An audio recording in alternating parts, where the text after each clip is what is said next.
mayambu ahan namaktada pantolik lamgi maiketigi ikok no nataram noksiri ngasi aikhoina wari anauba ama miyamgi damakta kudol tamjari wari asimakti nuksinungongi wari amadi horargi oiba wari kharasu yarakadoni tabirasi aikhoina pujarakpa warida ahingi laisabi matam mado mera thagi matamni kokil amadi gopel makhoi anise yamaluna tinaba mamanaba anini wakhal manai tawsaiba thabakta anise amana han hekta mang thangi aduga pochai yepu huran masu yamna phai atamna anise huran bu oibada nate yausang kumai matam Durga Puja Panthoibi iranaba matam ase masidadi makhoina hekta pochai se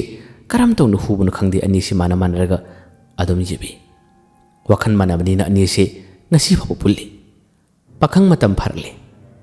adabu asigumba kumai harau matamda makhoina khudong chaba lawduna pochai yepasidi toina tawri nuksirba marupsing reward amadi offer kailunna Ramesh Harkal amona lakle masi 100% safe oraba nasak skill phajana uthopa ngonaba game ni nasana game sanabigi niyom phajana khangma taragadi masida game sanaduna nangna paisa tanbi yai Ramesh Harkal app asida miyoi crore magi mathakta active oduna hanana laikhrabani aduga game asigi sanabigi niyom hanana khangbibu oragadi game asibu sanaduna paisa tanbiyu karigumba khangdaba taragadi practice game na singbi yauduna game asi sanabigi niyom sing hairaba tungda amugana paisa tanbusi yai Ramesh Harkal da paisa deposit tobagi mong asisu yamna safest ba mong amada piri masida Paytm PhonePe credit card debit card na singba atai mong kaya amna deposit tobusi hali ahanba deposit tobu matamda welcome bonus oina rupees 2000 amachu piri Ramesh Harkal ase sanabadusi yam live ni nahaki phone su yamna ismona sermani karigumba pambiba taragadi amuktang sanaragi yengbiyu akoina makhada pijeriba description link dagi download tobiraga amuktang sinabiyu ahanba yorok matamda su rupees 2000 gi welcome bonus su phangani aduga limse kalima sanam matamda su kayam tobagi nasa thokna kayam phobli masi responsibility masi dagdi nasa lobiyu aduga matam masimaksu ngasi magi phone painaba matam nate 1990 dagina 2000 phobagi manungi matamgi warini cycle humber natraga cycle captain ama thoroka chalabadi yamna lemnaba matamni aduga makhoina chasi khochi haina kaunabasisu yumda kaida natraga lerakta konsangda yamna koina laknaraga pau pinabagi thabaksu adum tawi asiguma matam asida pochai hokiba tarabasu yumbu singna yamna kanna sawbadi phaude asiguma kumai haraw asigi namada horibani haduna adum khadoi noma makhoi ani chap manaraga numidangi matamdani makhoi gidi khul maseni adubu khundon haiba tare a mamangwadi karagani makhoi anina pochai hubagi mathang adum lak matam asida hojikti lerak amakhak makhoina thungkirami makhoina laklaba matam asisu ahingi matam pung 10 makhai 10 rom tasilaba tanjani makhoina asum chakhilaka matamda pak chawraba inkhol makhak makhoina urami makhoigi su huran bachatpada punaba tongana toslat macha yauri masina pit kaptuni kiyengbada inkhol asida kobi hangam phajana marang kaina hawribase ure aduga asom nakallamadana su phajana hawribase ure akoina pamasingdo punna leire haduna aniese lon wari sanai adubu changpham amadi phawphum sidi khara khudung chadre samblasi akoibase singnang amadi I singna phajana mowang tan khairare masidama makoina namthetlaga changba habdi nungaramne matam thengmanina yumgi misingju tunaramlagani adudi makoi changpham sibu kadomduna haduna yelai leiri bin kholase makoi mamang sangwayodugi mamang lomdani masidagi aniesina law sangsi law haduna aniese manaraga chalai sangoi nakalomdagi lambi lei asomdagi janglasi haduna aniese tamna makhoigi torchlight tum thalga chalai hojikti mamang sangoi yorare mamana bakukilna mang thaduna makut asi khatlaga law asomda law haraga adum sangoi nakalomda changna batawi gopensu adum changsilai makhoigi yumadugi sumang masin wadi leplaga haipetang sumana ko yengli mangda uriba yumadumaksu sekna sabanate una yamna phajana mawang tana sabani mathaka dalansu habe yumase taru tanan leiribasi manu urami asum yang thorak matamda gopensu yumadugi dalan mathakta manu yankalure dalan mathak ado nakan kale aduga mayai aduna yang hangbaduna tori masida mahangna laptang urami thaumai amakak thalaga masam mase isang sangna chontharaga nupi yamana phi saribase mahangna urami मागी माइथोंग असुमद ओलक्ते सक्तम मधु उबदगी संगोई मसी मद मी लेनी हादुन मागसे पाकथरग Laramie फी सारिबी नुपी असे मचिंदगी इसै ngangbadona tamna tamna adum isai se tan thana thana mana iyong phi sari Gopen ish uramnida khanglamnida haduna ngyaktang mana dum yeli masam isang sangbi phi saduna isai nganglibi nupi edu ubada mahakti asomna mamana ba kokin jangkibase thuduna wakhalasi kauthokre adum yengli sangoi masi marumdagi cheptha yengni asumna yelingai mamana ba kokildi thorla male aduga mag saganda tamna thingi hai asumna thilakpada mamana ba Gopel se khangpe khang sung kokinna kinu turtibo asomna pochai hugda bagi aina su panam yalam labani pochai su panam puk labani kari yengono hadun hai Gopel su mamana ba kokinda to amatakta haduna mana kutilli kokinna mathaklamdi yengu matamdi karimatu uramde adabu maingan macha ma phangli basidi urami thaumai du dimana ude kadaino karimata leite haduna kokin hari Gopen su amuye khale mani yakatma tamadi ngasai phi sarambi sangalambi nupi se leramde kadom lekre haduna mahaksu yamna ngani yengi kokinna as wathi warem nupara nupiru uribo Gopen nupine yare nupire to yare law haduna mamana ba Gopen se kokin singkirami aduga sangoi nakan gi lambi somda makhoi ani tam ning sangi makhoi gi pamjaba hangam kobi aduga chu phanam makhoi na thekle hojikti makhoi ani se posai sing si matik chana marang kaina paina rabatung ani se chalasi law hadun thore kokin di mang thaduna chali tholokam matamda yumdigi daran mathaklumda sumana karimata yengde naget akoibada koyi gelga sangoi adugi wangmurum matlan thokre chakre aduga Gopen di posai sing adu puraga thorokpada amukusu mahangna yum adugi dalan mathaklumda mani kaloi adubu handamakti tasengna akibigi masakni mahangna mathaklumdi yakhaluba matamdadi saktam maithongdi ude adubu leiriba phi sarambi nupi sina dalan mathaktudagi Gopen na munni yelmli base Gopen nu ure michana bada Gopen masa puma khangpe khangkre asumna haraga magi posai se makhara thadaki Gopen chap leptuni yengki nupi isi mangonda walan kari matanga lakte Gopen su ngakting du wakal se chamam na khibana pochai takrab su chap leptuni yengi mang thaduna chakraba mamana ba kokil se Gopen na leptuni ho matamda law haduna kore matam sida Gopen se amu magi makhara tarba pochai sing si paiduna hojikti chena ba thorang tawi posai sing si khunna mana mathaklumdi yengi adubu saktam se lausu larakte wachu kari matanga lakte hojikti amuk tamna changkre aduga tungoladuna magi pisa pam thokpa sarga leiki Gopen ish udra male aidi urabai khalure haduna amuchu khalle asumna Gopel posai sing si puraga chenthore adubu ahing thelba matam sida phi saribi nu phisibu kanano habi khaning muduna masa matom to hangamadi hangbhaujari masidagi aniese pochai de puraga ngasi gidi chap chare habagi matagum aniese mayum magai pangkre yum yorabatung Gopen mahakti pothabi yade mamanaba kokil chu mayum changkre Gopen di masa matom to wangasi mayam hangjaraga ish kana poriga ba tunglomdagi yengbudadi leisabi sumale masak syan phajabaduna toi aseng masak tamado khangning kheda habagi adum wakhal makhan bore nongan mangai ngamde haina nongalakle matam dasu mag mamana ba kokilga makhoi ni pulli aduga ngasi de kadom chasigi habagi makhoi ni se wa tana bore kokildi yamna singumini makhoi na chakhi lambi adomda anare suna pak chate mamana ba Gopen di adomna chalusi adomda amutang kasi hadun hai adabu mamana ba kokini yade anare subi yade amutang chakadabani haina balaitra huran bik tarani mapugi noma aduna ekhodi amamukti gyana chatpi yade Gopen asyane ba madugi lekai do mi yamna hangno i mapam adwai do posai sumarang kaini ngasi taka yorse horen tanja amada amukti yorse natraga numidang waram ki matam da ibani se yorusera kari kuma achara kum khari yengnaba mamanaba Gopena chalusi haduna tuwing nganglabani kokil sukari kumni hoi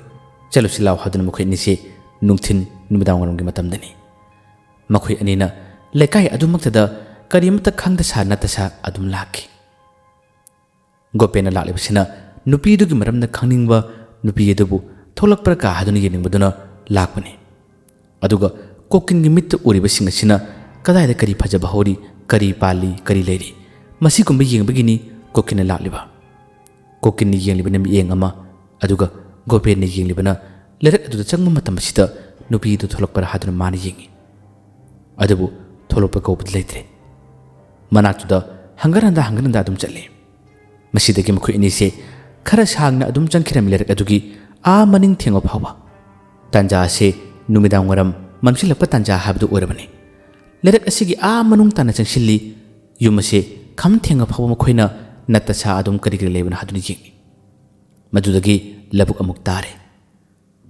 lerak adugi lusilapa labuk ka hek tainabada yumama yumdom pokona masari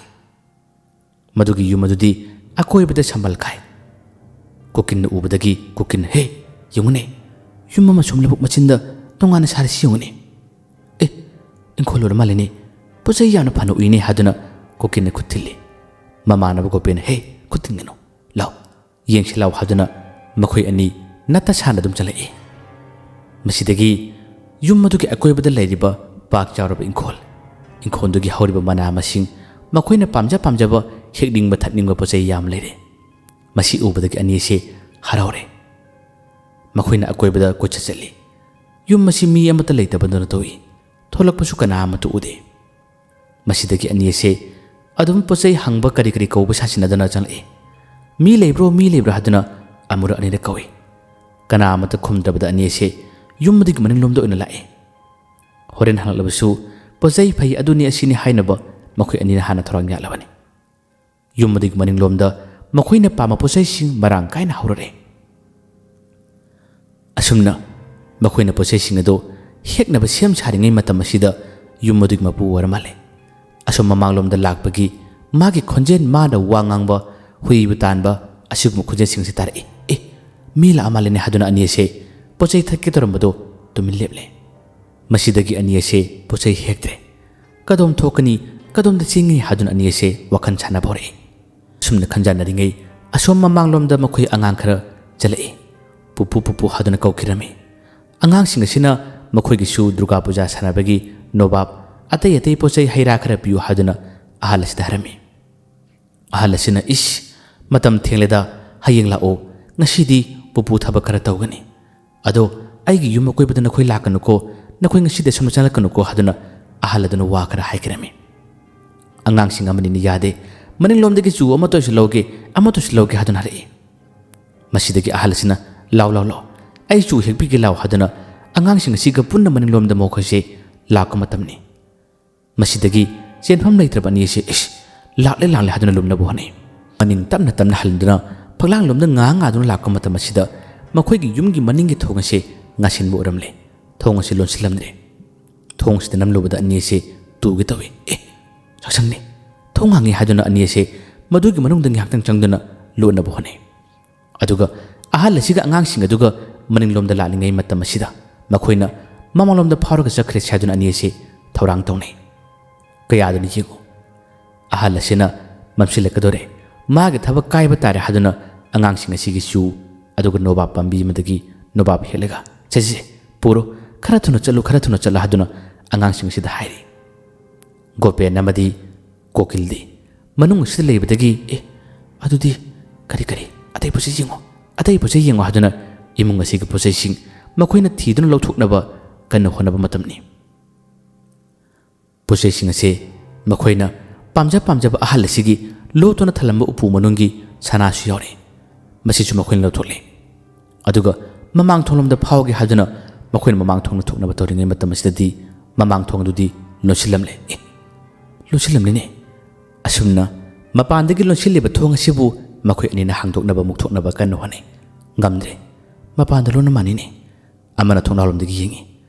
mamang sumanglomda kanasu leibu ude atudi manilomda thokchira haduna ani ase khanjanaba matamni ahal aduna su angang singudigi pochai pi khraga mana chalaki hek tobu matam sida magi maning thongdu hangdot lamasi urami mana koinu ne thongu cha hangdo misina maning thong ase magi suma palomda pona pali masidagi ahal asina mapalomdagi mana pona thajlamle adugo hojikti ahal ase yana kharomdagi sumanglom tamna tamatama lae makhoi anina maning tholomda thoki haduna hek tholakka matamadi adu suma pona thajlamle kadom thokani haduna ani ase pakat bahore gopena ahalado sunagi lakpri yengo kari ko machalak patarab su ibani se lumgadabani ekhoi ni hingdaba yade ekhoi ni isa kanjanaba sienggadabani ko haduna ani ase thorang amasille mamanglomda makhoi ani lae aduga ahalado kaidoribana haduna ani asina yengi matam masida ahal ase magi sumangda lama thari aduga thawmai mamanaka thale kari mo pochai khara haira lei kharchu thamle lai khurumgadabagi mong mato kharchu male ani sina munni jinglari ahal ase magi masapa ma phi kupsingkhre aduga khongrai chanduna phamdarae ngayaktangi matungdadi mahangna ariba isai ariba londa kaya mangal ngalaga mahak lai chon hore makhoi anisu ahal ase gi mato siba karina haduna ngayaktang yengi lai khurumliba oira male habagi wakalam sukhalli adubu ahal asina magi warol sing sholaba magi posai sing mapamadu thamliba sing se mana makunna sok tuna amadi ising asina akoi bisida sai chaduna mana khonjel se kanna korku matamadi manak leba posai sing haiba no motor libase ani sin urami masiti kopen he mongomni ne haduna magi mamana ba kokin harare kokil sumata osi ubda hena ngakre hena kikre asibu kedurimno sibu lai sanariba lai koriba habadura haduna ani ase yanu ngai thokum su leita sumang asida masapa ma phi kupchilega ahal asina toriba thabak sing asi ubada ani ase kibana kaino matarami masidagi makhoi ani se wakhalama lakle soiroroi magi se lai sana bormune ngasai angang sungda nakhoi asida lakano yama thuna chalo haribado soiroi lai sana basibu asmai to boire haduna ani se ngyak ngak yeli matam masichu yamna kana thenga matam chunate masidagi kibi helba ani sina adudi maning tholomda thokhilaw haduna ani se inga tamalae lai sana ba halni khangmadagi makoi se hena chukibani makoi gi tos lai sing si kaptuna maning thonga se mukthokna ba hangdona ba hone matam masida mamana ba kokilna thonga se kanna muktuna chingna ba hona dingai gopelna tos lai sing sina kachin atei da mana kaploi masidagi mana khawyo macham khak asom kachilomda leitiba se man urame kari pochaino sibo haduna mak tama sangi matam masida khawdu manung de yaram le pochai sing si ubada gopen khangki kibom phore tunghale mamana ba kokin kedore haduna ngi yengo asikenu yengo haduna ani sina tosla to kabla yengi matam masida khaw sidi yar ba pochai sing se atai yamtanate charu pulang aktane masidagi ani se hena kikre akoi kodom chingini haduna ani se chenpham tapum khangdabana yamna wab habdu urle karigu machilo rebasu ahala sina lai chanabrina magi thadol ba saroi singsin akoi khangkini akoi da awaba tagani aduna ibani chelegumse law mamang thonlamna thokse aduga ahala sida phajana hajase khurumlaga magi posesing rupiramlase aduna tragadi ibani awaba tagani haduna ani se khana bore makhoi lona chenbagi wakhalase akiba phorakpadagi makhoi se selore haduna khalle ahal sida phajana khurumlaga hajaragi haduna khalle masidagi ahal si lai soliba magi lai khurumliba se loirabri yeng haduna ani sina thongnawrobdagi loni yengi matam asida posesing haiba noma khaknatana makhoina ataidi karimatu ude gopena lai sana borgadi lai uroidrane matam asida mamana bakokinna aikone karangnomdagi yengladi uijoina bani atuti kama yengane haduna ani se wakalam lae ꯃꯅꯥꯛꯇ ꯂꯩꯔꯝꯕ ꯈꯔ ꯋꯥꯡꯕ ꯐꯥꯟ ꯑꯃꯈꯛ ꯊꯥꯡꯖꯤꯜꯂꯤ ꯑꯗꯨꯒ ꯊꯣꯡꯅꯥꯎ ꯃꯄꯥ ꯑꯁꯤꯗ ꯊꯝꯂꯔꯦ ꯀꯣꯀꯤꯟꯅ ꯍꯥꯟꯅ ꯊꯨꯟ ꯑꯁꯤ ꯆꯥꯞ ꯌꯨꯡꯂꯒ ꯑꯍꯜ ꯑꯁꯤꯅ ꯇꯧꯔꯤꯕ ꯊꯕꯛꯁꯤ ꯄꯣꯠ ꯆꯩꯗꯤ ꯄꯪꯍꯥꯏꯗ ꯍꯥꯏ ꯃꯅꯥꯛꯁꯤꯗ ꯀꯔꯤ ꯀꯔꯤ ꯂꯩꯕꯅꯣ ꯌꯦꯡꯁꯤ ꯍꯥꯏꯗꯨꯅ ꯃꯍꯥꯛꯅ ꯍꯥꯟꯅ ꯌꯦꯡꯂꯨꯕꯅꯤ ꯃꯍꯥꯛꯅ ꯍꯦꯛ ꯊꯣꯡꯅꯥꯎ ꯑꯗꯨꯗꯒꯤ ꯌꯦꯡꯂꯨꯕꯗꯒꯤ ꯀꯣꯀꯤꯟ ꯋꯥ ꯂꯥꯟ ꯀꯔꯤ ꯑꯃꯠꯇ ꯉꯥꯡꯈꯤꯗ꯭ꯔꯦ ꯏꯃꯥ ꯍꯥꯏꯔꯒ ꯑꯗꯨꯝ ꯊꯨꯟꯗꯨꯅ ꯇꯥꯔꯛꯏ ꯃꯥꯒꯤ ꯃꯇꯧ ꯑꯁꯤ ꯎꯕꯗ ꯒꯣꯄꯦꯟꯅ ꯍꯦ ꯀꯣꯀꯤꯟ ꯀꯩꯗꯧꯔꯦ ꯍꯥꯏꯗꯨꯅ ꯍꯧꯗꯣꯛꯏ ꯀꯣꯀꯤꯟ ꯃꯁꯥ ꯄꯨꯝꯕ ꯅꯤꯛꯂꯒ ꯒꯣꯄꯦꯟꯗ ꯀꯟꯅ ꯀꯣꯠꯁꯤꯜꯂꯦ ꯑꯩ ꯆꯠꯄ ꯉꯝꯃꯔꯣꯏ ꯍꯥꯏꯗꯨꯅ ꯑꯀꯤꯕꯅ ꯀꯩꯅꯣꯝꯃ ꯇꯣꯛꯈꯤ ꯒꯣꯄꯦꯟꯁꯨ ꯀꯔꯤꯅꯣ ꯃꯥꯅ ꯀꯔꯤꯁꯤꯕꯣ ꯑꯩꯁꯨ ꯃꯨꯛꯇꯤ ꯌꯦꯡꯒꯦ ꯍꯥꯏꯗꯨꯅ ꯃꯍꯥꯛꯁꯨ ꯐꯥꯟ ꯑꯁꯤꯒꯤ ꯃꯊꯛꯇ ꯀꯥꯈꯠꯂꯦ ꯑꯗꯨꯒ ꯃꯍꯥꯛꯁꯨ ꯀꯔꯥꯡꯂꯣꯝꯗꯒꯤ ꯎꯕ꯭ꯔꯥ ꯌꯦꯡꯒꯦ ꯍꯥꯏꯗꯨꯅ ꯊꯨꯟ ꯆꯞ ꯌꯨꯡꯅ ꯌꯦꯡꯉꯤ ꯃꯇꯝ ꯑꯁꯤꯗ ꯃꯍꯥꯛꯁꯨ ꯃꯇꯧ ꯂꯥꯡꯒꯣꯜ ꯑꯁꯤ ꯎꯕꯗ ꯃꯍꯥꯛꯁꯨ ꯏꯃꯥ ꯍꯥꯏꯔꯒ ꯌꯨꯡꯅ ꯇꯥꯔꯛꯏ ꯑꯅꯤ ꯑꯁꯤ ꯆꯦꯟꯅ ꯀꯣꯟꯁꯤꯟꯅꯩ ꯀꯤꯕꯅꯁꯨ ꯑꯅꯤ ꯑꯁꯤ ꯀꯩꯅꯣꯝꯃ ꯇꯧꯈꯤꯔꯝꯃꯤ ꯑꯅꯤ ꯑꯁꯤ ꯀꯤꯅ ꯏꯕꯥꯅꯤꯗꯤ ꯉꯁꯤꯅ ꯑꯔꯣꯏꯕ ꯃꯇꯝ ꯑꯣꯏꯔꯦꯀꯣ ꯀꯔꯤ ꯅꯨꯡꯒꯤ ꯆꯪꯖꯔꯨꯕꯅꯣ ꯄꯣꯠ ꯆꯩ ꯍꯨꯔꯥꯟꯅꯤꯡꯕ꯭ꯔꯥ ꯍꯥꯏꯕꯕꯨ ꯃꯥꯏꯕꯒꯤ ꯌꯨꯝꯗ ꯊꯨꯡꯂꯨꯔꯦ ꯏꯕꯥꯅꯤ ꯉꯁꯤꯗꯤ ꯂꯣꯏꯔꯦꯀꯣ ꯍꯥꯏꯗꯨꯅ ꯑꯗꯨꯝ ꯀꯞꯅ ꯋꯥꯔꯤ ꯁꯥꯟꯅꯕ ꯍꯧꯔꯛꯏ ꯃꯁꯤꯗꯒꯤ ꯒꯣꯄꯦꯟꯗꯤ ꯌꯦꯡꯊꯣꯛꯂꯨꯔꯒ ꯃꯥꯅ ꯇꯥꯔꯛꯄ ꯇꯥꯔꯕꯁꯨ ꯋꯥꯈꯜ ꯑꯃ ꯂꯥꯛꯑꯦ ꯀꯩꯅꯣꯅꯦ ꯑꯩꯅ ꯎꯈꯤꯕꯗꯨꯕꯨ ꯍꯥꯏꯗꯨꯅ ꯑꯃꯨꯛꯁꯨ ꯋꯥꯈꯜ ꯑꯃ ꯂꯥꯛꯑꯦ ꯃꯁꯤꯗꯒꯤ ꯑꯃꯨꯛ ꯀꯤꯅ ꯇꯞꯅ ꯀꯥꯈꯠꯂꯤ ꯑꯗꯨꯒ ꯃꯍꯥꯛ ꯑꯃꯨꯛꯀꯁꯨ ꯃꯀꯣꯛ ꯑꯁꯦ ꯃꯈꯥꯗ ꯌꯨꯡꯊꯔꯒ ꯃꯥꯒꯤ ꯀꯔꯥꯡꯂꯣꯝꯗꯒꯤ ꯊꯣꯡꯅꯥꯎ ꯃꯄꯥꯟꯂꯣꯝꯗ ꯑꯍꯜ ꯑꯗꯨꯅ ꯀꯧꯔꯤꯕ ꯃꯥꯅ ꯎꯔꯤꯕ ꯁꯛꯇꯝ ꯑꯁꯤ ꯑꯃꯨꯛꯀ ꯌꯦꯡꯅꯕ ꯍꯣꯠꯅꯈꯤ ꯃꯥꯅ ꯌꯦꯡꯕ ꯃꯇꯝ ꯑꯁꯤꯗ ꯎꯔꯔꯦ ꯃꯥꯅ ꯆꯤꯡꯅꯕ ꯃꯥꯅ ꯅꯤꯡꯁꯤꯡꯕ ꯀꯔꯤꯒꯨꯝꯕ ꯑꯃꯈꯛ ꯀꯔꯤ ꯁꯛꯇꯝ ꯉꯔꯥꯡꯒꯤ ꯅꯨꯃꯤꯗꯥꯡꯒꯤ ꯃꯇꯝꯗ ꯃꯈꯣꯏꯅ ꯂꯩꯔꯛ ꯑꯁꯤꯗ ꯂꯥꯛꯈꯤ ꯑꯗꯨꯒ ꯄꯣꯠ ꯆꯩ ꯍꯨꯔꯥꯟꯈꯤ ꯌꯨꯝ ꯑꯗꯨꯒꯤ ꯗꯂꯥꯟ ꯃꯊꯛꯇ ꯅꯨꯄꯤ ꯑꯃ ꯐꯤ ꯁꯥꯔꯒ ꯂꯩꯍꯧꯕ ꯃꯥꯒꯤ ꯇꯨꯡꯑꯣꯟꯕꯒꯤ ꯁꯛꯇꯝ ꯃꯥꯅ ꯁꯦꯠꯂꯤꯕ ꯐꯤꯖꯣꯜ ꯑꯗꯨꯒꯤ ꯃꯁꯝ ꯏꯁꯥꯡ ꯁꯥꯡꯕꯁꯦ ꯃꯁꯤꯒꯤ ꯁꯨꯃꯥꯡ ꯑꯁꯤꯃꯛꯇꯗ ꯑꯍꯜ ꯑꯁꯤꯒꯤ ꯃꯅꯥꯛꯇ ꯇꯨꯡ ꯑꯣꯜꯂꯒ ꯂꯦꯞꯄꯗꯨꯅ ꯇꯧꯔꯤꯕꯁꯦ ꯃꯥꯅ ꯎꯔꯝꯃꯤ ꯃꯁꯤ ꯎꯕꯗꯒꯤ ꯀꯔꯤꯅꯣ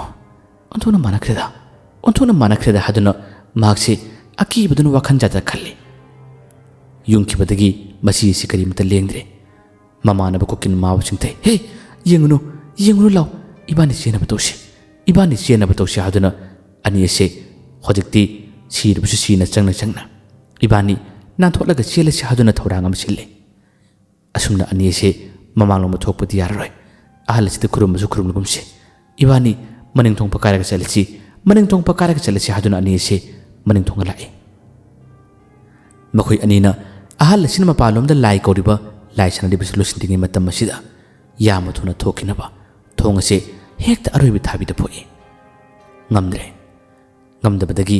ꯆꯥꯛꯁꯪꯗ ꯂꯩꯔꯤꯕ ꯊꯥꯡ ꯑꯃꯗꯤ ꯍꯣꯔꯥꯏꯁꯨ ꯂꯩꯔꯝꯃꯤ ꯍꯣꯔꯥꯏ ꯑꯁꯤ ꯄꯥꯗꯨꯅ ꯊꯣꯡ ꯑꯗꯨꯒꯤ ꯍꯦꯛ ꯃꯄꯥꯟ ꯐꯛꯂꯥꯡ ꯑꯁꯤ ꯃꯈꯣꯏꯅ ꯂꯦꯟꯊꯠꯂꯝꯃꯤ ꯌꯥꯝꯅ ꯊꯨꯅ ꯐꯤꯡꯅ ꯑꯅꯤ ꯑꯁꯤꯅ ꯂꯦꯟꯊꯠꯂꯤ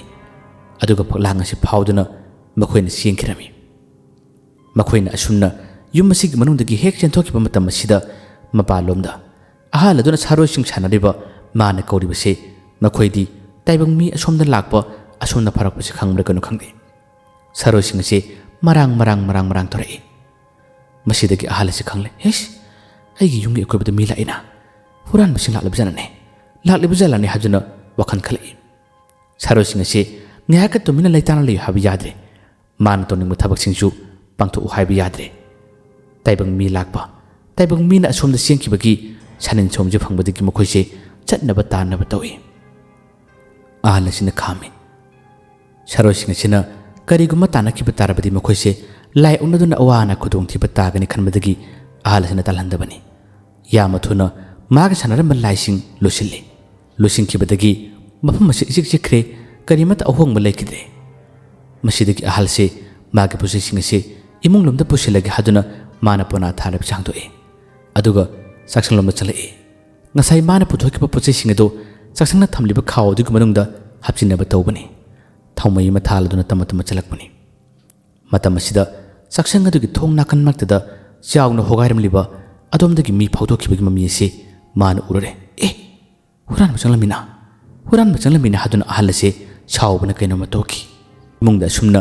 ꯆꯪꯗꯨꯅ ꯄꯣꯠꯆꯩ ꯍꯨꯔꯝꯒꯅꯤ ꯍꯥꯏꯕ ꯈꯪꯂꯝꯕ ꯇꯥꯔꯕꯗꯤ ꯑꯩꯒꯤ ꯁꯥꯔꯣꯏꯁꯤꯡ ꯑꯗꯨ ꯊꯥꯗꯣꯛꯂꯝꯒꯗꯕꯅꯤ ꯍꯥꯏꯕꯒꯤ ꯋꯥꯈꯜ ꯑꯃꯁꯨ ꯃꯥꯅ ꯈꯟꯈꯤ ꯑꯗꯨꯕꯨ ꯑꯍꯜ ꯑꯁꯤ ꯑꯃꯨꯛ ꯋꯥꯈꯜ ꯈꯟꯊꯔꯛꯏ ꯑꯗꯨꯒꯨꯝꯕ ꯊꯕꯛꯀ ꯇꯧꯕ ꯌꯥꯗꯦ ꯑꯗꯨꯕꯨ ꯅꯣꯡꯃ ꯅꯠꯇ꯭ꯔꯒ ꯅꯣꯡꯃꯗꯤ ꯑꯅꯤꯗꯣ ꯑꯩꯅ ꯐꯥꯒꯅꯤ ꯑꯁꯨꯝꯅꯗꯤ ꯈꯜꯂꯤ मागे पोसेसिंग लोसिली अदुगा मागे उपु असे हांदोकलम अमदि पोसै अतैसु यामना कायरमसिदा हेना नुंगाइरमदे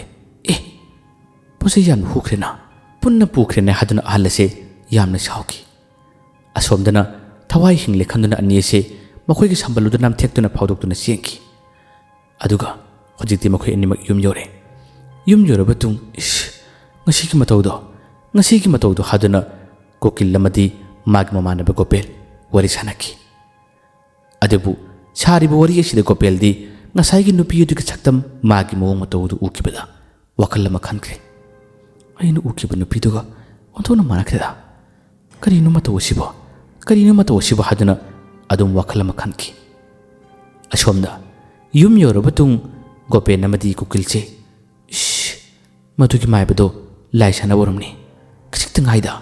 ibani khudong thiba taramgadaba kajiktangaida haduna anise wari sane gopen wakalam sukalle ahaladuna laisanaba mana masindagi lairon sonduna kokiba matamda manakta pairakhiba akiba phanglaba sarosing karanglumdagi maning mamang onthoktuna gopen yenglubada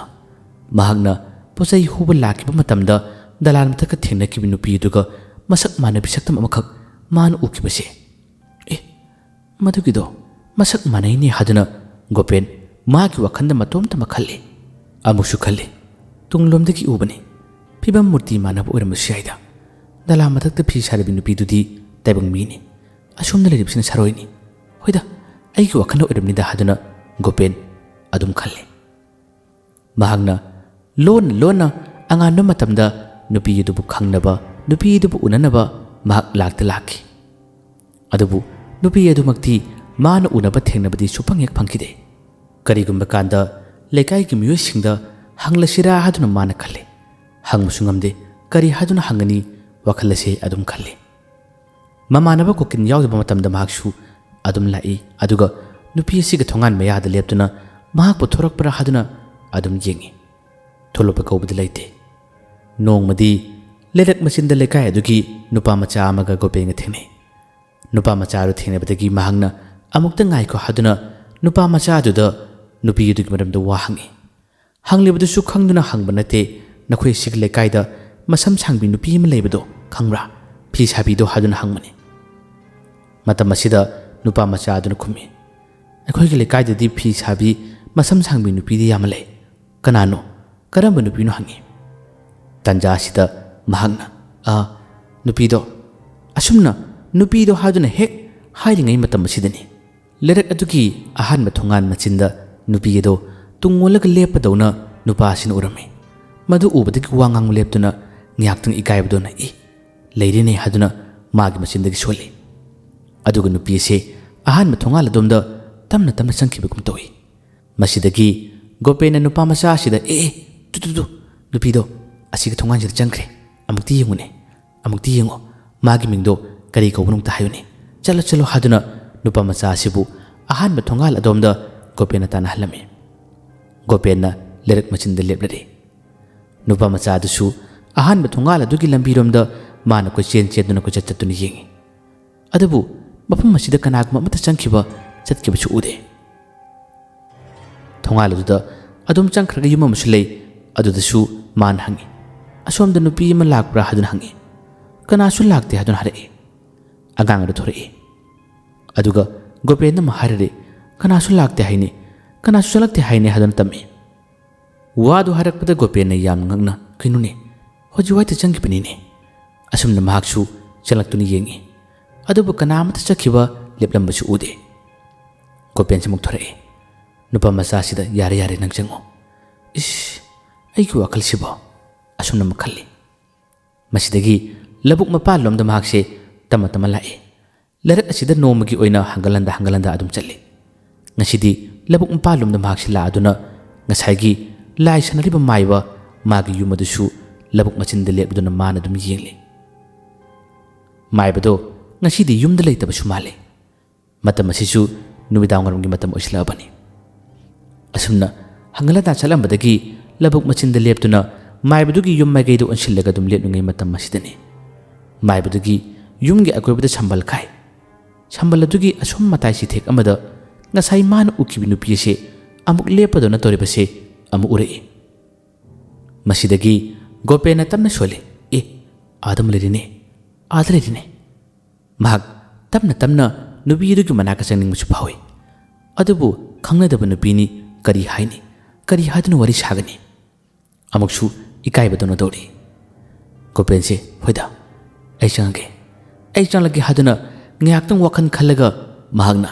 sambal du mayaram da lakki haduna maise onthorok matamadi leplam nupi se amuk leramdre haima mangre kadum lekre Gopen magmit mangda mafam khudimakta dum nupi sibu ubadana tori manakta sangena torbu matamdana nupi sileramdaba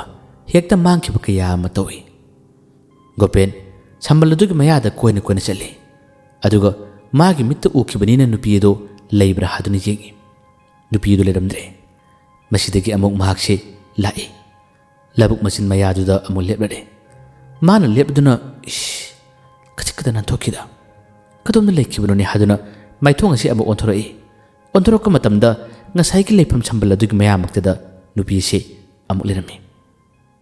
masidagi handamukti mamit ase choidba makhai kaino man to sibo ai lakpada lotlibra ai bu udana basanadibra aina lakbu khutingi mapum khudimakta mani bu olle magi sa aibo laknari bani ne asumna man wakhalasi khallaga handamukti manak changdre adum yegli asumna yelingai matam asida maibdudi adum lakle Gopena paktha septa yelba matawsida maibsisu labuk lambi du phawrak magi yum changadamani maibdo manakudi leplaga ibungo kana yengibano kaino nanga toridubo haduna wahari matam asida Gopense mana pakthara mayeng namadu chablebduna kaishunatida wasi haduna magi maithong du onthorok matamda maibdu orambadagi Gopelse masapamba suhai laukre khangmusu phawi aduga khangchen cheningba amasu Gopen phawrami maibduna kariguno ibungo nasadu khangmudona bakhatbudon toribide kanabuno nangni yingidubo haduna hai Gopen kari khumne ai kanano mahangbala amane kaino mathi bala amane ai chalage asumna haraga mahakse khara phingna thokirami magi phingba pakhat matotuda maibdu su yamna ngangna kari no mani yingam sibo kari hubla libano ngarang nahan aigi yumdi pochei maki bani adugi lumma la libra maibse adugum wakal ma khanki maibsu magi mayum magai tamachalai matam masida asom sambal nakalomda maibsigi mitta nupi edu leplibadu urare madu ubadagi maibsina bema nangdi karigi asida lermliba aidi nangbu kokhibusu leite karigi asida lalibano nangbe ngonda kari hainingmano kari pamano hayuse aingonda hayuse haduna maibduna hairari matam masida nupi se walan kari matangalamde adum parega chakhirami maibsisu magi machindagi tamna sulawi kari matawnune aina law haduna toina kauro phawada aigi nakta irak lakta nupi macha asina ngasi lai sibo kari haining maleb janone ngaktangsu wakhalamani khalli aduga mahakti magi thabak makha tana tonubgi damakta yumnumda sanki asomdana Gopen langtaknare nupi yudugi ming khangningba magi maramda aseng amatang khanglabadi haduna khoirang man kaino matawi mak lakbadi sunglep lepkide yama toina tuna lai toina laklabadadi ngasai gi maibsina Gopelse adum khara masak khang bhore lekai sida nupa macha sina toina lakliba sariba sibu kariguna habagi wakhallama maibsigi masada khalai nongmasu maibsina Gopen thingnaki Gopen mikuptu su yamna pakhatki yamsu kiki maibsina ibungo ai wa matange nangna lekai sida toina lakpase adum oi aina karigi lakpno hangmasu nang khumde asengbudu hayuni nangbu kana hangba lakpano kana thiba lakpano haduna maibduna hangi matam asida su Gopense masadu akibigi mongda ai kana su thide asum kaino ma haduna asumna haramlaga sakki numasidi nupaduna sakki basida lekai dugi angang amsu thorei thorok pasida maibsina hoi ibungo asida law wa mata hangyaduna kusilli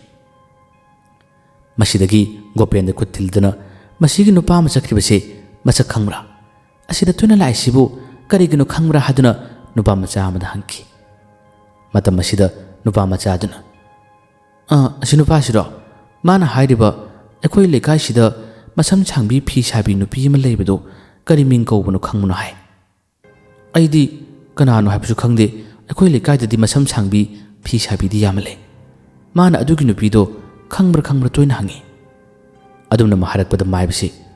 ꯀꯔꯤ ꯍꯥꯏꯕ? ꯃꯁꯝ ꯁꯥꯡꯕꯤ ꯐꯤ ꯁꯥꯕꯤ ꯅꯨꯄꯤ ꯍꯥꯏꯕ? ꯀꯅꯥ ꯅꯨꯄꯤꯅꯣꯅꯦ? ꯂꯩꯀꯥꯏ ꯑꯁꯤꯗꯁꯨ ꯅꯨꯄꯤ 2-3ꯗꯤ ꯂꯩꯔꯤ ꯑꯗꯨꯝꯅ ꯃꯁꯝ ꯁꯥꯡꯕꯤ ꯐꯤ ꯁꯥꯕꯤ ꯅꯨꯄꯤꯁꯦ꯫ ꯃꯥꯏꯕꯁꯦ ꯀꯔꯤꯒꯨꯝꯕ ꯈꯪꯅꯤꯡꯕ ꯂꯥꯛꯇꯛꯅꯕ ꯑꯃꯗꯤ ꯑꯗꯨꯝ ꯐꯥꯎꯔꯛꯏ꯫ ꯀꯔꯤꯒꯤ ꯐꯥꯎꯔꯤꯕ? ꯌꯥꯝꯅ ꯇꯣꯏꯅ ꯒꯣꯄꯦꯟꯅ ꯂꯩꯀꯥꯏꯁꯤꯗ ꯂꯥꯛꯄꯁꯤꯗ ꯃꯍꯥꯛꯁꯨ ꯈꯪꯅꯤꯡꯕꯗꯨ ꯐꯥꯎꯔꯤꯕꯅꯤ꯫ ꯃꯊꯪ ꯇꯟꯖꯥ ꯑꯃꯗꯁꯨ ꯒꯣꯄꯦꯟꯁꯦ ꯂꯧꯕꯨꯛ ꯃꯆꯤꯟꯗ ꯅꯨꯄꯥ ꯑꯃꯒ ꯃꯥꯒ ꯋꯥꯔꯤ ꯁꯥꯟꯅꯕꯁꯦ ꯃꯥꯏꯕꯗꯨꯅ ꯂꯥꯞꯅ ꯎꯔꯔꯦ꯫ ꯃꯁꯤꯗꯁꯨ ꯃꯥꯏꯕꯗꯨꯅ ꯍꯜꯂꯛꯄꯗ ꯎꯕꯅꯤ ꯃꯍꯥꯛ ꯃꯅꯥꯛꯇ ꯆꯪꯂꯛꯀꯦ ꯇꯧꯏ꯫ ꯒꯣꯄꯦꯟꯅ ꯍꯥꯟꯅ ꯃꯥꯏꯕꯁꯤꯕꯨ ꯎꯕꯗꯒꯤ ꯋꯥꯔꯤ ꯁꯥꯕꯁꯤ ꯇꯣꯛꯂꯒ ꯑꯩ ꯆꯠꯂꯒꯦ, ꯑꯩ ꯀꯣꯟꯅ ꯑꯃꯨꯛ ꯂꯥꯛꯑꯒꯦ ꯍꯥꯏꯔꯝꯂꯒ ꯃꯍꯥꯛ ꯆꯠꯈꯤꯔꯝꯃꯤ꯫ ꯂꯩꯍꯧꯔꯤꯕ ꯅꯨꯄꯥ ꯑꯃꯗꯨꯗꯤ ꯂꯩꯀꯥꯏꯁꯤꯒꯤ ꯃꯤꯅꯤ꯫ ꯃꯥꯏꯕꯗꯨꯒꯤ ꯃꯅꯥꯛ ꯌꯧꯔꯕꯗ ꯒꯣꯄꯦꯜꯁꯦ ꯍꯥꯏꯐꯦꯠꯇꯪ ꯃꯥꯏꯕꯗ ꯌꯦꯡꯉꯝꯂꯒ ꯃꯍꯥꯛꯁꯦ ꯌꯥꯝꯅ ꯌꯥꯡꯅ ꯆꯦꯟꯈꯤꯕꯅꯤ꯫ ꯃꯥꯏꯕꯁꯤꯅ ꯉꯁꯤꯗꯤ ꯅꯨꯄꯥꯗꯨꯒꯤ ꯃꯅꯥꯛꯇ ꯆꯠꯂꯛꯏ꯫ ꯑꯗꯨꯒ ꯅꯨꯄꯥꯗꯨꯗ ꯃꯥꯅ ꯍꯪꯉꯤ, ꯍꯧꯖꯤꯛꯀꯤ ꯅꯨꯄꯥ ꯃꯆꯥ ꯑꯃ ꯆꯠꯈꯤꯕꯗꯣ ꯀꯔꯤ ꯍꯥꯏꯔꯝꯂꯤꯕꯅꯣ? ꯃꯥꯁꯤ ꯂꯩꯀꯥꯏꯁꯤꯗ ꯇꯣꯏꯅ ꯂꯥꯛꯄꯁꯨ ꯎꯏꯅꯤ, ꯀꯔꯤ ꯋꯥꯔꯤ ꯁꯥꯔꯝꯃꯤꯅꯣ? ꯃꯇꯝ ꯑꯁꯤꯗ ꯅꯨꯄꯥꯗꯨꯅ ꯈꯨꯝꯃꯛꯏ, ꯈꯨꯔꯥ, ꯍꯧꯖꯤꯛꯀꯤ ꯅꯨꯄꯥꯗꯨꯅ ꯍꯥꯏꯔꯝꯕꯗꯨꯕꯨ ꯈꯨꯔꯥ ꯑꯩꯈꯣꯏꯒꯤ ꯏꯪꯈꯣꯜ ꯑꯁꯤꯒꯤ ꯃꯃꯥꯡꯁꯦ ꯑꯁꯤꯒꯤ ꯃꯌꯥꯗ ꯅꯨꯄꯤ ꯃꯁꯝ ꯁꯥꯡꯕꯤ ꯑꯃ ꯂꯦꯞꯄꯤ ꯍꯥꯏꯅꯤ꯫ ꯑꯗꯨꯒꯤ ꯅꯨꯄꯤꯗꯨ ꯃꯁꯛ ꯈꯪꯕ꯭ꯔꯥ, ꯉꯁꯤꯒꯤ ꯂꯦꯞꯂꯝꯕ ꯎꯕ꯭ꯔꯥ ꯍꯥꯏꯗꯨꯅ ꯃꯥꯅ ꯍꯥꯏꯔꯛꯄꯅꯤ꯫ ꯋꯥꯗꯨ ꯍꯥꯏꯔꯛꯄꯗ ꯃꯥꯏꯕꯁꯦ ꯀꯔꯤ ꯍꯥꯏꯕ? ꯀꯅꯥ ꯅꯨꯄꯤ ꯃꯁꯝ ꯁꯥꯡꯕꯤ? ꯅꯨꯄꯥ ꯃꯆꯥꯗꯨꯅ ꯈꯨꯔꯥ ꯑꯩꯁꯨ ꯈꯪꯗꯦꯕꯣ, ꯃꯥꯅ ꯑꯩꯉꯣꯟꯗ ꯉꯁꯤꯒꯤ ꯅꯨꯄꯤꯗꯨ ꯊꯣꯔꯛꯂꯝꯕ ꯎꯕ꯭ꯔꯥ ꯍꯪꯕꯅꯤ꯫ ꯏꯕꯥꯅꯤ ꯉꯥꯏꯍꯥꯛꯇꯪꯁꯨ ꯂꯦꯞꯄꯤ꯫ ꯃꯥꯅ ꯍꯥꯏꯕꯗꯕꯨ ꯌꯥꯝꯅ ꯇꯣꯏꯅ ꯏꯪꯈꯣꯜꯒꯤ ꯁꯝꯕꯜ ꯃꯌꯥꯗ ꯂꯦꯞꯄ ꯎꯏ ꯍꯥꯏꯅꯦ꯫ ꯈꯨꯔꯥ ꯀꯅꯥꯅꯣ? ꯈꯨꯔꯥ ꯑꯩꯈꯣꯏ ꯏꯪꯈꯣꯜ ꯃꯌꯥꯗꯕꯨ ꯀꯅꯥ ꯅꯨꯄꯤ ꯂꯥꯛꯀꯦ ꯍꯥꯏꯁꯤꯕꯣ? ꯑꯗꯨꯝꯅ ꯅꯨꯄꯥꯗꯨꯅꯁꯨ ꯈꯪꯗꯕꯗꯒꯤ ꯋꯥ ꯍꯥꯏꯔꯛꯄꯁꯤꯗ ꯃꯥꯏꯕꯁꯦ ꯋꯥꯈꯜ ꯑꯃ ꯈꯜꯂꯛꯏ꯫ ꯀꯔꯤ? ꯁꯝꯕꯜ ꯃꯌꯥꯗ ꯂꯦꯞꯄ ꯅꯨꯄꯤ? ꯑꯗꯨꯗꯤ ꯅꯨꯡꯉꯣꯟꯕꯤ ꯅꯠꯇꯅ ꯀꯅꯥꯁꯨ ꯅꯠꯇꯦ, ꯃꯥꯗꯤ ꯑꯁꯤꯕ ꯊꯋꯥꯏꯅꯤ꯫ ꯀꯔꯤꯅꯣ ꯇꯧꯔꯤꯁꯤꯕꯣ? ꯅꯨꯄꯥꯗꯨꯒꯤ ꯃꯤꯠꯇ ꯊꯋꯥꯏꯗꯨꯕꯨ ꯎꯕ꯭ꯔꯅꯦ? ꯀꯔꯤ ꯃꯇꯧꯅꯣ, ꯀꯔꯤ ꯃꯑꯣꯡꯅꯣꯅꯦ ꯍꯥꯏꯗꯨꯅ ꯃꯥꯏꯕꯁꯦ ꯃꯁꯥ ꯃꯇꯣꯝꯇ ꯃꯪꯂꯗꯨꯅ ꯋꯥꯈꯜ ꯑꯃ ꯈꯟꯕ ꯍꯧꯔꯛꯏ꯫ ꯅꯨꯄꯥ ꯃꯆꯥꯗꯨꯅꯗꯤ ꯈꯪꯗꯕꯗꯒꯤ ꯈꯨꯔꯥ, ꯀꯅꯥ ꯅꯨꯄꯤꯅꯣ? ꯈꯨꯔꯥꯕꯨ ꯈꯪꯕ꯭ꯔꯥꯅꯦ? ꯃꯥꯏꯕꯗꯨꯅ ꯑꯩ ꯈꯪꯗꯦꯕꯣ, ꯀꯅꯥꯅꯣ ꯈꯪꯕ ꯅꯠꯇꯦꯗ, ꯑꯩꯈꯣꯏꯒꯤ ꯁꯝꯕꯜ ꯃꯌꯥꯗꯗꯤ ꯑꯩꯗꯤ ꯀꯅꯥꯁꯨ ꯂꯦꯞꯄ ꯎꯗꯦꯕꯣ꯫ ꯑꯁꯨꯝꯅ ꯍꯥꯏꯔꯝꯂꯒ ꯃꯥꯏꯕꯁꯦ ꯃꯌꯨꯝ ꯃꯥꯏꯀꯩꯗ ꯆꯠꯂꯛꯏ꯫ ꯌꯨꯝꯗ ꯆꯪꯗꯦ, ꯃꯥꯡꯒꯣꯜꯗ ꯉꯥꯏꯍꯥꯛꯇꯪ ꯐꯝꯕꯗꯨꯅ ꯀꯔꯤꯅꯣ ꯍꯥꯏꯔꯤꯁꯤꯕꯣ, ꯀꯔꯤꯅꯣ ꯍꯥꯏꯔꯤꯁꯤꯕꯣ ꯍꯥꯏꯗꯨꯅ ꯆꯤꯡꯅꯕ ꯐꯥꯎꯔꯛꯄꯗꯒꯤ ꯃꯍꯥꯛꯅ ꯌꯥꯝꯅ ꯊꯨꯅ ꯃꯥꯒꯤ ꯄꯣꯠꯆꯩꯁꯤꯡ ꯂꯧꯊꯣꯛꯏ꯫ ꯑꯗꯨꯒ ꯈꯨꯗꯛꯇ ꯂꯥꯏ ꯀꯧꯗꯨꯅ ꯂꯥꯏꯔꯣꯏ ꯁꯣꯟꯗꯨꯅ ꯉꯁꯥꯏꯒꯤ ꯅꯨꯄꯤ ꯑꯗꯨ ꯃꯥꯅ ꯀꯧꯕ ꯍꯧꯔꯛꯏ꯫ ꯃꯥꯏꯕꯗꯨꯅ ꯃꯍꯥꯛꯀꯤ ꯃꯍꯩꯒꯤ ꯄꯥꯡꯒꯜꯅ ꯅꯨꯄꯤ ꯑꯗꯨ ꯀꯧꯕꯗꯒꯤ ꯍꯧꯖꯤꯛꯇꯤ ꯃꯍꯥꯛꯀꯤ ꯃꯅꯥꯛꯇ ꯂꯥꯛꯂꯔꯦ꯫ ꯃꯅꯥꯛꯇ ꯂꯦꯞꯂꯕꯗ ꯃꯥꯏꯕꯁꯤꯅ ꯋꯥ ꯍꯪꯉꯤ, ꯏꯕꯦꯝꯃ ꯅꯨꯡꯉꯣꯟꯕꯤ, ꯑꯩ ꯅꯉꯣꯟꯗ ꯋꯥ ꯈꯔ ꯍꯪꯒꯦ, ꯅꯍꯥꯛ ꯁꯦꯡꯅ ꯈꯨꯝꯃꯨ꯫ ꯅꯍꯥꯛꯅ ꯍꯟꯗꯛ ꯃꯔꯛ ꯅꯪꯒꯤ ꯂꯩꯐꯝꯗ ꯂꯩꯇꯗꯅ ꯑꯩꯅ ꯅꯪꯕꯨꯁꯨ ꯀꯧꯕ ꯅꯠꯇꯅ ꯀꯔꯤꯒꯤ ꯅꯍꯥꯛꯅ ꯀꯣꯏꯆꯠ ꯆꯠꯂꯤꯕ, ꯀꯣꯏꯄꯥꯏ ꯄꯥꯏꯗꯨꯅ ꯂꯩꯔꯤꯕ? ꯃꯗꯨꯒꯤ ꯃꯔꯝ ꯅꯍꯥꯛ ꯑꯩꯉꯣꯟꯗ ꯁꯦꯡꯅ ꯈꯨꯝꯃꯨ꯫ ꯑꯗꯨꯝꯅ ꯋꯥ ꯍꯪꯂꯕꯗ ꯅꯨꯡꯉꯣꯟꯕꯤꯒꯤ ꯊꯋꯥꯏꯁꯦ ꯀꯔꯤꯃꯇ ꯈꯨꯝꯗꯦ꯫ ꯃꯥꯏꯕꯗꯨꯅ ꯃꯈꯥ ꯇꯥꯅ ꯍꯥꯏꯔꯔꯦ, ꯈꯨꯜ ꯑꯁꯤꯗ ꯑꯩꯅꯁꯨ ꯃꯁꯛ ꯈꯪꯗꯕ ꯅꯨꯄꯥ ꯃꯆꯥ ꯑꯃ ꯌꯥꯝꯅ ꯇꯣꯏꯅ ꯂꯥꯛꯏ꯫ ꯃꯍꯥꯛꯅ ꯂꯩꯀꯥꯏ ꯑꯁꯤꯗ ꯌꯥꯝꯅ ꯇꯣꯏꯅ ꯅꯨꯄꯤ ꯑꯃ ꯊꯤꯔꯔꯤ꯫ ꯅꯨꯄꯤ ꯑꯗꯣ ꯃꯁꯝ ꯁꯥꯡꯕꯤ ꯐꯤ ꯁꯥꯕꯤ ꯅꯨꯄꯤꯅꯤ ꯍꯥꯏ꯫ ꯃꯍꯥꯛꯅ ꯂꯥꯛꯂꯤꯕꯁꯤꯁꯨ ꯌꯥꯝꯅ ꯇꯣꯏ꯫ ꯑꯗꯨꯒ ꯃꯥꯅ ꯍꯥꯏꯕꯗꯕꯨ ꯑꯩꯈꯣꯏꯒꯤ ꯁꯝꯕꯜ ꯑꯁꯤꯒꯤ ꯃꯃꯥꯡ ꯃꯌꯥꯗ ꯅꯨꯄꯤ ꯑꯗꯣ ꯃꯥꯅ ꯎꯏ ꯍꯥꯏ꯫ ꯅꯨꯄꯤꯗꯨ ꯁꯝꯕꯜ ꯑꯁꯤꯒꯤ ꯃꯌꯥꯗ ꯍꯦꯛ ꯂꯦꯞꯂꯔꯤ ꯍꯥꯏ꯫ ꯁꯝꯕꯜ ꯑꯁꯤꯒꯤ ꯃꯌꯥꯗ ꯂꯦꯞꯂꯕꯗꯤ ꯀꯅꯥꯁꯨ ꯂꯩꯇꯦ, ꯅꯍꯥꯛ ꯅꯠꯇꯅ꯫ ꯁꯦꯡꯅ ꯈꯨꯝꯃꯨ, ꯅꯨꯄꯥ ꯑꯗꯨꯒꯤ ꯃꯤꯠꯇ ꯎꯔꯤꯕ ꯅꯨꯄꯤꯁꯦ ꯅꯍꯥꯛꯂ? ꯅꯍꯥꯛ ꯁꯣꯏꯗꯅ ꯑꯣꯏꯒꯅꯤ ꯈꯜꯂꯤ, ꯅꯍꯥꯛꯂ ꯍꯥꯏꯌꯨ, ꯅꯍꯥꯛꯂ ꯍꯥꯏꯌꯨ ꯍꯥꯏꯗꯨꯅ ꯃꯥꯏꯕꯁꯤꯅ ꯋꯥ ꯍꯪꯂꯛꯄ ꯃꯇꯝꯗ ꯅꯨꯡꯉꯣꯟꯕꯤꯁꯤ ꯅꯠꯇꯦ, ꯃꯥꯅ ꯑꯩꯕꯨ ꯎꯗꯦ, ꯑꯗꯨꯒ ꯅꯨꯄꯥꯗꯨ ꯑꯩ ꯀꯅꯥꯅꯣ ꯈꯪꯗꯦ ꯍꯥꯏꯗꯨꯅ ꯅꯨꯡꯉꯣꯟꯕꯤꯅ ꯈꯨꯝꯃꯤ꯫ ꯃꯥꯏꯕꯁꯤꯅ ꯆꯥꯎꯈꯠꯂꯛꯏ, ꯑꯁꯦꯡꯕꯗ ꯍꯥꯏꯌꯨ, ꯇꯥꯏꯕꯪ ꯃꯤ ꯅꯨꯄꯥꯗꯨꯅ ꯎꯔꯤꯕꯁꯦ ꯅꯪꯒꯤ ꯁꯛꯇꯝ ꯃꯥꯜꯂꯤ, ꯐꯤ ꯁꯥꯕꯤ ꯅꯨꯄꯤ, ꯁꯝꯕꯜ ꯑꯁꯤꯒꯤ ꯃꯌꯥꯗ ꯎꯕꯗꯤ ꯅꯍꯥꯛꯅ ꯃꯐꯝ ꯑꯁꯤꯗ ꯇꯣꯏꯅ ꯂꯦꯞꯂꯤꯕꯁꯦ ꯑꯩꯅ ꯐꯥꯎꯕ 2-3 ꯁꯨꯔꯕꯅꯤ ꯎꯕ꯫ ꯁꯦꯡꯅ ꯈꯨꯝꯃꯨ, ꯇꯥꯏꯕꯪ ꯃꯤ ꯀꯅꯥꯅꯁꯨ ꯅꯪꯒꯤ ꯁꯛꯇꯝꯕꯨ ꯎꯕ ꯉꯝꯗꯕꯅꯤ, ꯑꯗꯨꯕꯨ ꯃꯍꯥꯛ ꯈꯛꯇꯅ ꯅꯪꯒꯤ ꯁꯛꯇꯝ ꯑꯁꯤ ꯎꯕꯗꯧꯅ ꯇꯧꯏ꯫ ꯃꯥꯅ ꯊꯤꯕ ꯂꯥꯛꯂꯤꯕ ꯍꯪꯂꯤꯕ ꯅꯨꯄꯤꯁꯤꯁꯨ ꯅꯪꯃꯛꯅꯤ꯫ ꯐꯤꯕꯝ ꯃꯨꯔꯇꯤ, ꯑꯣꯏꯔꯤꯕ ꯁꯑꯣꯡ ꯁꯕꯥꯟ ꯅꯍꯥꯛꯅꯤ ꯑꯩꯉꯣꯟꯗ ꯃꯤꯅꯝꯒꯅꯨ ꯑꯁꯦꯡꯕꯗ ꯍꯥꯏꯌꯣ ꯅꯍꯥꯛ ꯅꯠꯇꯕ꯭ꯔꯥ ꯍꯥꯏꯗꯨꯅ ꯍꯪꯉꯤ ꯃꯇꯝ ꯑꯁꯤꯗ ꯃꯍꯥꯛ ꯅꯠꯇꯦ ꯍꯥꯏꯗꯨꯅ ꯅꯨꯡꯉꯣꯟꯕꯤꯅ ꯋꯥꯁꯤ ꯂꯣꯠꯂꯒ ꯈꯨꯝꯈꯤ ꯑꯗꯨꯒ ꯑꯩ ꯆꯠꯆꯔꯒꯦ ꯑꯗꯨꯒꯤꯗꯃꯛꯇ ꯑꯩꯕꯨ ꯀꯧꯕꯤꯕ꯭ꯔꯥ ꯍꯥꯏꯗꯨꯅ ꯍꯥꯏꯔꯝꯂꯒ ꯅꯨꯡꯉꯣꯟꯕꯤꯁꯦ ꯃꯐꯝ ꯑꯁꯤꯗꯒꯤ ꯌꯥꯝꯅ ꯊꯨꯅ ꯂꯥꯞꯊꯣꯛꯈꯤꯅꯕ ꯇꯧꯏ ꯅꯨꯡꯉꯣꯟꯕꯤ ꯆꯠꯈ꯭ꯔꯦ ꯃꯥꯏꯕꯁꯦ ꯃꯁꯤꯗꯒꯤ ꯋꯥꯈꯜ ꯑꯁꯤ ꯃꯣꯟ ꯈꯜꯂꯛꯏ ꯑꯩꯗꯤ ꯑꯇꯣꯞꯄ ꯃꯥꯏꯕꯗꯧꯅ ꯑꯔꯥꯟꯕ ꯂꯝꯕꯤꯗ ꯊꯕꯛ ꯇꯧꯒꯗꯕ ꯃꯥꯏꯕꯗꯤ ꯅꯠꯇꯦ ꯀꯔꯤꯅꯣ ꯑꯩ ꯀꯔꯤ ꯇꯧꯒꯅꯤ ꯍꯥꯏꯗꯨꯅ ꯃꯥꯏꯕꯁꯦ ꯋꯥꯈꯜ ꯑꯃ ꯈꯟꯕ ꯍꯧꯔꯛꯏ ꯇꯥꯏꯕꯪ ꯃꯤꯅ ꯃꯥꯕꯨ ꯎꯈꯤꯕ ꯃꯍꯥꯛꯅ ꯁꯣꯏꯗꯅꯃꯛꯀꯤ ꯎꯔꯤꯕ ꯇꯥꯏꯕꯪ ꯃꯤ ꯑꯗꯨ ꯉꯥꯎꯍꯟꯈꯤꯕ ꯌꯥꯏ ꯆꯦꯜꯂꯒ ꯄꯨꯈꯤꯕ ꯌꯥꯏ ꯃꯍꯥꯛ ꯊꯋꯥꯏꯅꯤ ꯇꯥꯏꯕꯪ ꯃꯤ ꯅꯠꯇꯦ ꯊꯋꯥꯏ ꯃꯥꯅ ꯇꯥꯏꯕꯪ ꯃꯤꯒ ꯄꯨꯜꯂꯨꯕ ꯇꯥꯔꯕꯗꯤ ꯇꯥꯏꯕꯪ ꯃꯤ ꯅꯨꯄꯥꯗꯣ ꯉꯥꯎꯈꯤꯅꯤ ꯑꯗꯨ ꯑꯣꯏꯔꯒꯗꯤ ꯅꯨꯄꯤ ꯃꯆꯥ ꯑꯁꯤꯒꯤ ꯊꯋꯥꯏ ꯑꯁꯤ ꯃꯐꯝ ꯑꯁꯤꯗ ꯂꯩꯍꯟꯕ ꯌꯥꯗ꯭ꯔꯦ ꯌꯥꯝꯅ ꯊꯨꯅ ꯃꯥꯒꯤ ꯊꯋꯥꯏ ꯑꯁꯤꯕꯨ ꯂꯥꯞꯅ ꯊꯥꯈꯤꯗꯕ ꯌꯥꯔꯔꯣꯏ ꯃꯥꯏꯕꯁꯤ ꯋꯥꯈꯜ ꯑꯁꯤ ꯃꯣꯟ ꯈꯜꯂꯛꯏ ꯑꯗꯨꯒ ꯍꯧꯈꯤꯕ ꯊꯧꯗꯣꯛ ꯈꯔ ꯃꯥꯏꯕꯁꯤꯒꯤ ꯋꯥꯈꯜꯗ ꯉꯥꯏꯍꯥꯛꯇꯪ ꯑꯁꯨꯝꯅ ꯈꯜꯂꯤꯉꯩꯗ ꯅꯤꯡꯁꯤꯡꯂꯛꯏ ꯅꯨꯃꯤꯠ ꯑꯁꯤ ꯅꯨꯡꯉꯣꯟꯕꯤ ꯁꯤꯈꯤꯕꯒꯤ ꯄꯣꯂꯣꯏꯅꯕ ꯂꯣꯏꯅꯔꯕ ꯇꯨꯡ ꯃꯥꯒꯤ ꯃꯌꯨꯝ ꯃꯀꯩ ꯇꯝꯅ ꯂꯥꯛꯅꯕ ꯃꯇꯝꯅꯤ ꯃꯍꯥꯛꯄꯨ ꯄꯣꯂꯣꯏꯅꯕꯒꯤ ꯇꯨꯔꯦꯟꯗ ꯄꯨꯊꯕ ꯃꯇꯝ ꯑꯁꯤꯗ ꯍꯧꯖꯤꯛꯀꯤ ꯃꯥꯏꯕꯁꯤꯅ ꯃꯥꯒꯤ ꯊꯋꯥꯏ ꯂꯥꯟꯕꯤꯕ ꯍꯥꯏꯕꯗꯨ ꯑꯣꯏꯔꯤ ꯃꯌꯥꯝ ꯄꯨꯜꯂ ꯍꯜꯂꯛꯅꯔꯦ ꯃꯍꯥꯛꯁꯨ ꯃꯌꯨꯝꯗ ꯆꯪꯂꯛꯄꯗ ꯂꯩꯔꯛ ꯑꯁꯤꯒꯤ ꯍꯦꯛ ꯃꯆꯤꯟꯃꯛꯇꯗ ꯅꯨꯡꯉꯣꯟꯕꯤꯁꯦ ꯃꯥꯅ ꯀꯞꯂꯤꯕꯁꯤ ꯃꯥꯏꯕꯁꯤꯅ ꯇꯥꯈꯤꯕꯅꯤ ꯃꯥꯅ ꯎꯈꯤꯕꯅꯤ ꯃꯇꯝ ꯑꯁꯤꯗ ꯃꯥꯏꯕꯁꯤꯅ ꯏꯕꯦꯝꯃ ꯀꯔꯤꯒꯤꯅꯣ ꯅꯍꯥꯛꯀꯤ ꯊꯋꯥꯏ ꯑꯁꯤꯅ ꯂꯩꯔꯛ ꯃꯆꯤꯜ ꯑꯁꯤꯗ ꯂꯦꯞꯂꯤꯕ ꯅꯪꯅ ꯀꯞꯂꯤꯕ ꯃꯩ ꯊꯥꯈ꯭ꯔꯕ ꯁꯤꯈ꯭ꯔꯕ ꯅꯪꯒꯤ ꯊꯋꯥꯏ ꯑꯁꯤꯅ ꯂꯩꯔꯛ ꯂꯩꯀꯥꯏꯁꯤꯗ ꯂꯩꯒꯅꯨ ꯅꯍꯥꯛ ꯂꯩꯔꯕꯗꯤ ꯂꯩꯀꯥꯏꯒꯤ ꯃꯤꯁꯤꯡ ꯀꯤꯅꯒꯅꯤ ꯌꯥꯝꯅ ꯋꯥꯅꯒꯅꯤ ꯍꯥꯏꯗꯨꯅ ꯍꯥꯏ ꯅꯨꯄꯤ ꯑꯁꯤꯅ ꯀꯞꯂꯒ ꯃꯍꯥꯛꯁꯦ ꯆꯠꯂꯣ ꯍꯥꯏꯕ ꯁꯨꯡꯌꯥ ꯍꯦꯛ ꯌꯥꯈꯤꯗꯕꯅꯤ ꯑꯩꯕꯨ ꯃꯥꯡꯍꯟꯕꯤꯒꯅꯨ ꯑꯩꯕꯨ ꯇꯥꯟꯊꯣꯛꯄꯤꯒꯅꯨ ꯍꯥꯏꯗꯨꯅ ꯃꯥꯏꯕꯁꯤꯗ ꯃꯥꯅ ꯍꯥꯏꯖꯈꯤ ꯃꯥꯏꯕꯁꯤꯅ ꯐꯔꯦ ꯂꯩꯀꯥꯏꯒꯤ ꯃꯤꯁꯤꯡ ꯀꯤꯍꯟꯕꯗꯤ ꯌꯥꯔꯣꯏ ꯑꯋꯥꯕ ꯇꯥꯍꯟꯕꯗꯤ ꯌꯥꯔꯣꯏ ꯀꯔꯤꯒꯨꯝꯕ ꯂꯩꯀꯥꯏꯒꯤ ꯃꯤꯁꯤꯡ ꯑꯋꯥ ꯑꯅꯥ ꯇꯥꯔꯛꯄ ꯇꯥꯔꯕꯗꯤ ꯃꯥꯏꯕ ꯑꯩꯕꯨ ꯐꯠꯇꯦ ꯍꯥꯏꯒꯅꯨꯀꯣ ꯍꯥꯏꯗꯨꯅ ꯃꯥꯏꯕꯁꯤꯅ ꯍꯥꯏꯔꯝꯈꯤꯕ ꯋꯥꯁꯨ ꯂꯩꯔꯤ ꯃꯇꯨꯡ ꯇꯥꯔꯛꯄꯗ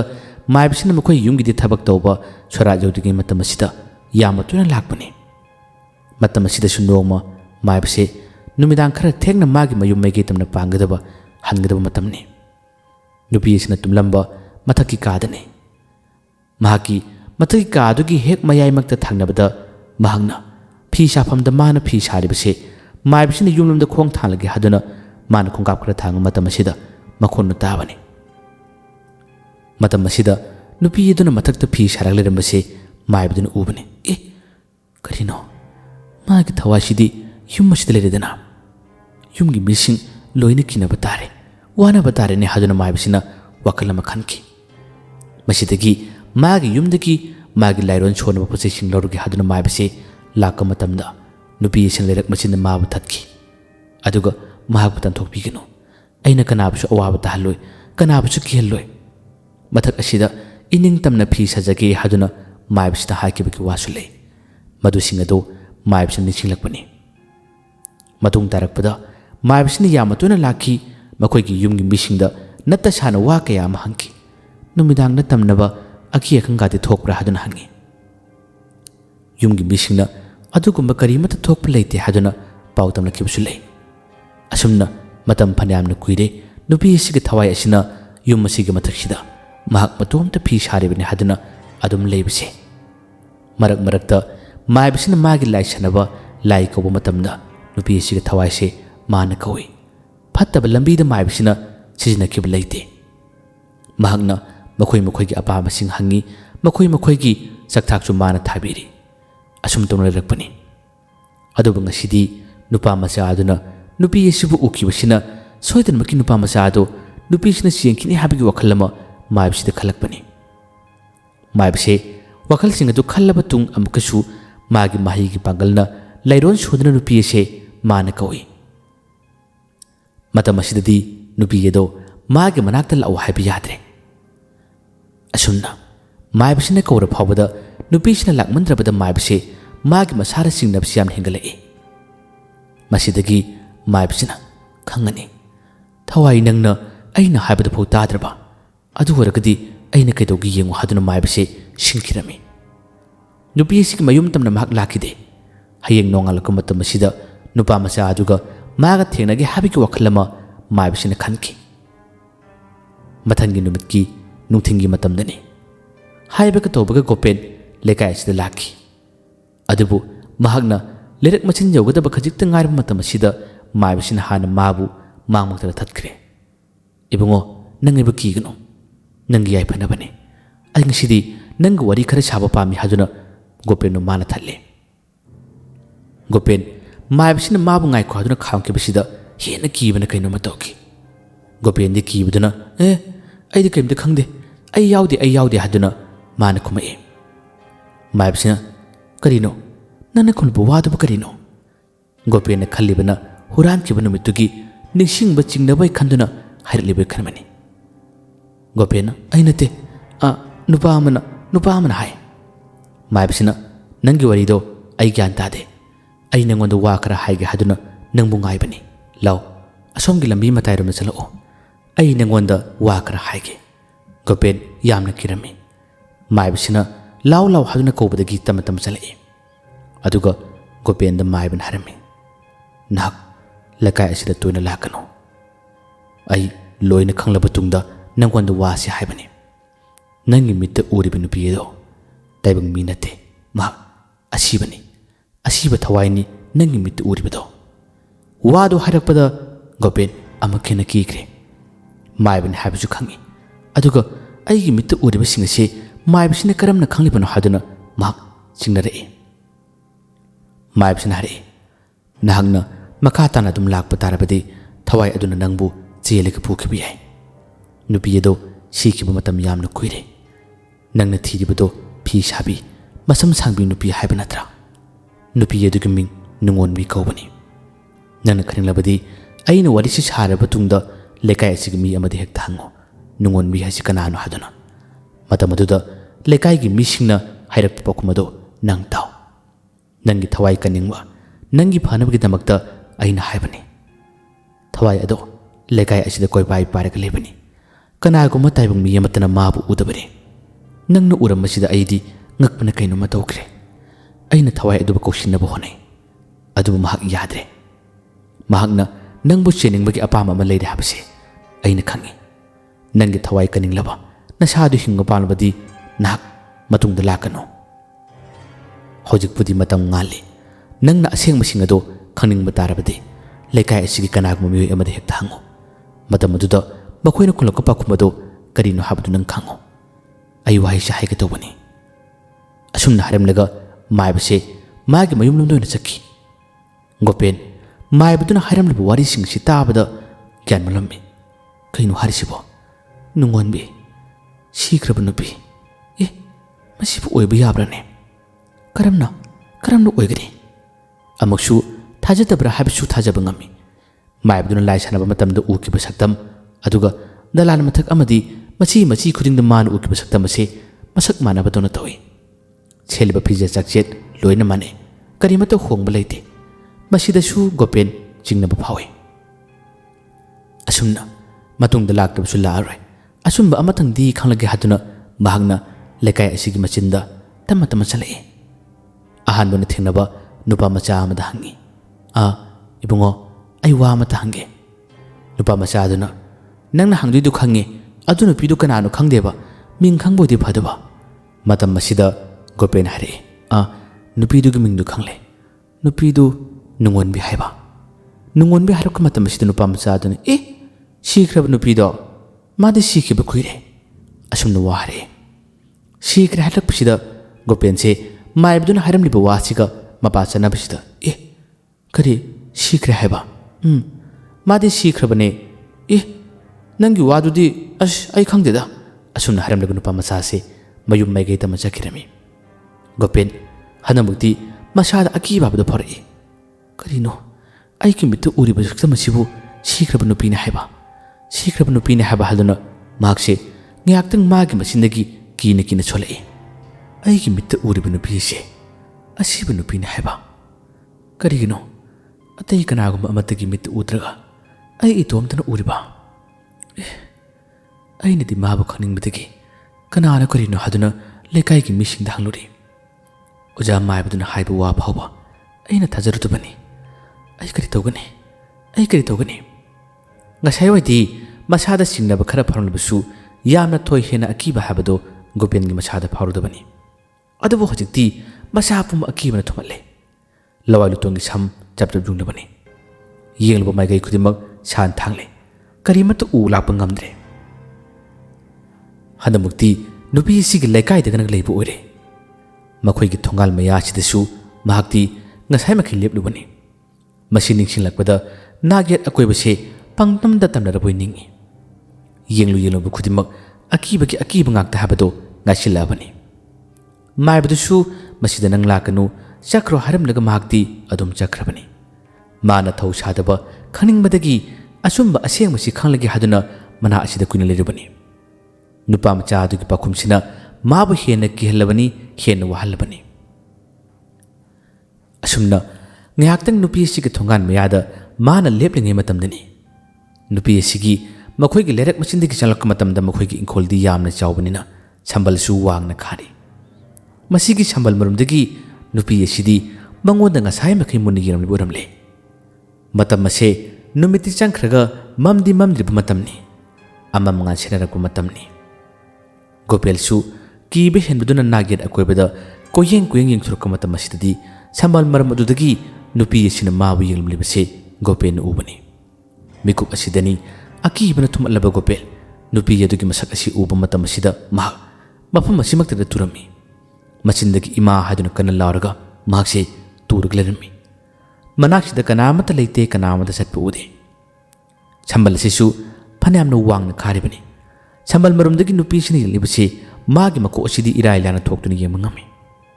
ꯃꯁꯤ ꯑꯣꯏꯕ ꯇꯥꯔꯒꯗꯤ ꯅꯨꯄꯤ ꯑꯁꯤ ꯀꯌꯥꯝ ꯋꯥꯡꯂꯝꯒꯅꯤ? ꯅꯨꯄꯤ ꯑꯁꯤ ꯃꯥꯒꯤ ꯃꯃꯤꯠ ꯃꯤꯠꯐꯝ ꯑꯁꯤ ꯀꯔꯤꯃꯠꯇ ꯍꯣꯡꯗꯦ, ꯅꯣꯛꯐꯦꯛ ꯇꯧꯔꯒ ꯑꯗꯨꯃꯛ ꯒꯣꯄꯦꯟꯅ ꯃꯥꯅ ꯌꯦꯡꯂꯔꯤ꯫ ꯒꯣꯄꯦꯟꯗꯤ ꯌꯥꯝꯅ ꯀꯟꯅ ꯀꯤꯕ ꯍꯦꯟꯕꯗꯨꯅ ꯆꯦꯟꯕꯁꯨ ꯉꯝꯗ꯭ꯔꯦ꯫ ꯃꯍꯥꯛꯁꯤ ꯂꯩꯃꯥꯏꯗ ꯇꯥꯅ ꯅꯨꯄꯤꯒꯤ ꯁꯛꯇꯝ ꯑꯁꯤꯒ ꯃꯨꯟꯅ ꯌꯦꯡꯗꯨꯅ ꯃꯈꯣꯏ ꯑꯅꯤ ꯃꯤꯆꯥꯟꯅꯔꯤ꯫ ꯅꯨꯄꯤ ꯑꯁꯤꯗꯤ ꯒꯣꯄꯦꯟꯕꯨ ꯎꯕꯗ ꯑꯗꯨꯃꯛ ꯅꯣꯛꯂꯔꯤ꯫ ꯒꯣꯄꯦꯟꯅ ꯆꯦꯟꯕ ꯉꯝꯗ ꯃꯊꯨꯟꯅ ꯁꯤꯠꯇꯨꯅ ꯃꯅꯤꯡ ꯍꯟꯅꯕ ꯍꯣꯠꯅꯔꯤ꯫ ꯃꯇꯝ ꯑꯁꯤꯗ ꯁꯝꯕꯜ ꯋꯥꯡꯃꯗꯒꯤ ꯅꯨꯄꯤ ꯑꯁꯤꯅ ꯃꯈꯨꯠ ꯈꯠꯇꯨꯅ ꯂꯥꯎ ꯍꯥꯏꯗꯨꯅ ꯃꯥꯕꯨ ꯀꯧꯔꯤ꯫ ꯒꯣꯄꯦꯟ ꯀꯔꯤꯃꯠꯇ ꯉꯥꯡꯁꯛꯄ ꯉꯝꯈꯤꯗ꯭ꯔꯦ꯫ ꯅꯨꯄꯤ ꯑꯁꯤꯒ ꯁꯛꯇꯝ ꯑꯁꯤꯅ ꯃꯥꯕꯨ ꯄꯨꯡꯁꯨꯝ ꯁꯨꯝꯕꯗꯨꯅ ꯇꯧꯈ꯭ꯔꯦ꯫ ꯑꯁꯨꯝꯅ ꯉꯥꯏꯍꯥꯛꯇꯪ ꯃꯨꯟꯅ ꯌꯦꯡꯂꯝꯂꯕ ꯇꯨꯡꯗ ꯒꯣꯄꯦꯜꯁꯦ ꯏꯪꯅ ꯇꯞꯅ ꯍꯧꯒꯠꯂꯛꯏ꯫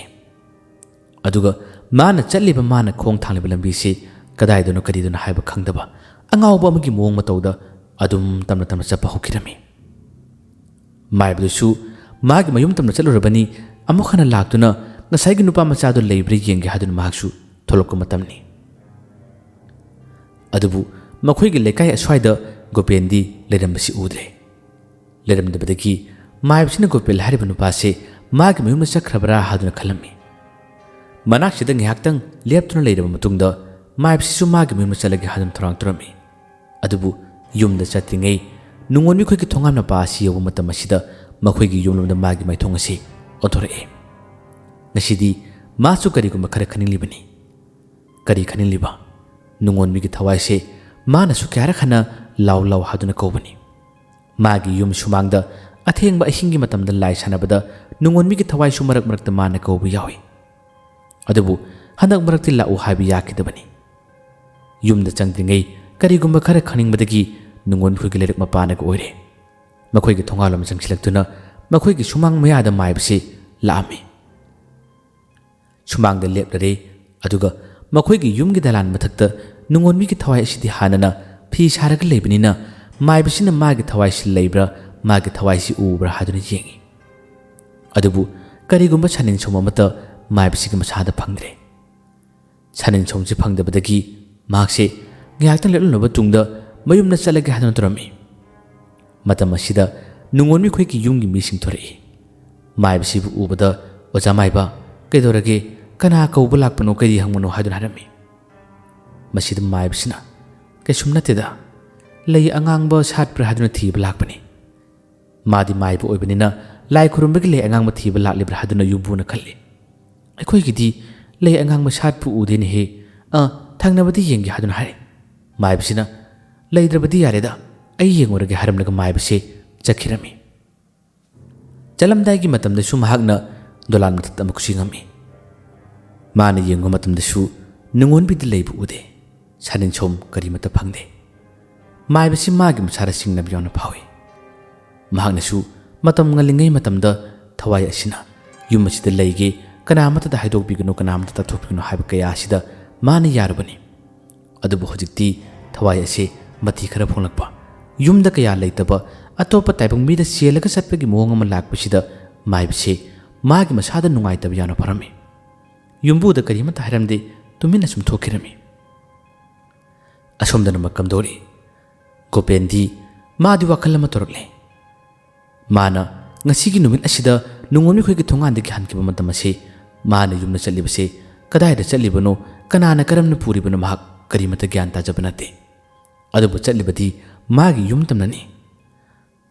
ꯃꯈꯣꯏꯒꯤ ꯂꯩꯔꯛ ꯊꯣꯡꯒꯥꯟ ꯌꯧꯔꯛꯄ ꯃꯇꯝꯗ ꯃꯝꯁꯤꯜꯂꯛꯄ ꯃꯇꯝꯅꯒ ꯑꯣꯏꯔꯦ ꯂꯩꯀꯥꯏꯒꯤ ꯃꯃꯥꯟꯅꯕ ꯑꯇꯩ ꯑꯇꯩ ꯃꯤ ꯀꯌꯥ ꯑꯃꯅ ꯃꯥꯕꯨ ꯀꯧꯈꯤ ꯑꯗꯨꯕꯨ ꯃꯍꯥꯛ ꯄꯥꯎꯈꯨꯝ ꯀꯔꯤꯃꯠꯇ ꯄꯤꯔꯝꯗꯅ ꯃꯥꯒꯤ ꯃꯌꯨꯝ ꯇꯝꯅ ꯆꯪꯂꯛꯈꯤꯕꯅꯤ ꯀꯅꯥꯒꯨꯝꯕ ꯑꯃꯅꯤꯅ ꯀꯩꯅꯣꯅꯦ ꯒꯣꯄꯦꯟꯁꯤ ꯃꯑꯣꯡ ꯑꯃꯅꯤꯗꯅ ꯍꯥꯏꯗꯨꯅ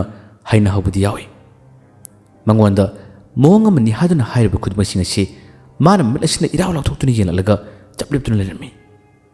ꯃꯇꯝ ꯑꯁꯤꯗ ꯀꯩꯁꯨꯝ ꯍꯥꯏꯗꯦꯗ ꯆꯠꯂꯣ ꯑꯁꯨꯝꯅ ꯍꯥꯏꯕ ꯃꯤ ꯑꯃꯅꯤꯁꯨ ꯌꯥꯎꯏ ꯒꯣꯄꯦꯟ ꯍꯧꯖꯤꯛꯇꯤ ꯃꯥꯒꯤ ꯃꯌꯨꯝ ꯌꯧꯔꯔꯦ ꯀꯥꯗ ꯇꯨꯃꯤꯟꯅ ꯐꯝꯂꯤ ꯃꯃꯥꯁꯨ ꯃꯆꯥꯅꯨꯄꯥ ꯍꯜꯂꯛꯂꯒ ꯀꯥꯗ ꯆꯪꯈ꯭ꯔꯦ ꯀꯥꯗ ꯐꯝꯈ꯭ꯔꯦ ꯍꯥꯏꯕ ꯀꯔꯤꯃꯠꯇ ꯈꯪꯗꯦ ꯆꯥꯛꯁꯪꯗ ꯅꯨꯃꯤꯗꯥꯡꯒꯤ ꯃꯇꯝ ꯑꯁꯤ ꯆꯥꯛ ꯊꯣꯡꯂꯒ ꯂꯩꯕ ꯃꯇꯝꯅꯤ ꯒꯣꯄꯦꯟ ꯃꯃꯥꯅ ꯆꯥꯛ ꯊꯣꯡꯂꯤꯉꯩ ꯃꯇꯝ ꯑꯁꯤꯗ ꯃꯥꯒꯤ ꯀꯥꯗ ꯄꯣꯊꯥꯔꯝꯕ ꯐꯜꯂꯝꯕꯗꯒꯤ ꯄꯨ ꯍꯧꯒꯠꯂꯛꯏ ꯑꯗꯨꯒ ꯋꯥ ꯂꯥꯟ ꯀꯔꯤꯃꯠꯇ ꯉꯥꯡꯕ ꯇꯧꯗꯅ ꯃꯃꯥꯅ ꯆꯥꯛ ꯊꯣꯡꯂꯤꯉꯩ ꯃꯇꯝ ꯑꯁꯤꯗ ꯃꯈꯣꯏꯒꯤ ꯆꯥꯛꯁꯪ ꯐꯥꯎꯖꯤꯟꯕ ꯌꯥꯕ ꯊꯣꯡꯖꯤꯜ ꯑꯗꯨꯒꯤ ꯃꯌꯥꯗ ꯂꯦꯞꯂꯗꯨꯅ ꯃꯃꯥꯗ ꯃꯃꯤꯠ ꯈꯥꯅ ꯃꯥꯅ ꯂꯧꯊꯣꯛꯇꯨꯅ ꯌꯦꯡꯉꯝꯃꯤ ꯃꯃꯥꯁꯨ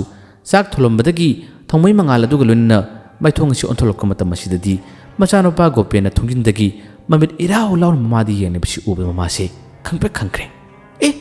ꯏꯕꯨꯡꯉꯣ ꯀꯔꯤꯅꯣ ꯀꯔꯤ ꯃꯤꯠꯌꯦꯡꯅꯗꯨꯗꯤ ꯑꯗꯨꯝꯅ ꯋꯥ ꯍꯥꯏꯔꯛꯄ ꯃꯇꯝꯗ ꯒꯣꯄꯦꯟ ꯀꯔꯤꯃꯠꯇ ꯈꯨꯝꯗꯦ ꯃꯥꯒꯤ ꯃꯤꯠꯐꯝ ꯃꯥꯒꯤ ꯃꯤꯠꯌꯦꯡ ꯀꯔꯤꯃꯠꯇ ꯍꯣꯡꯗꯦ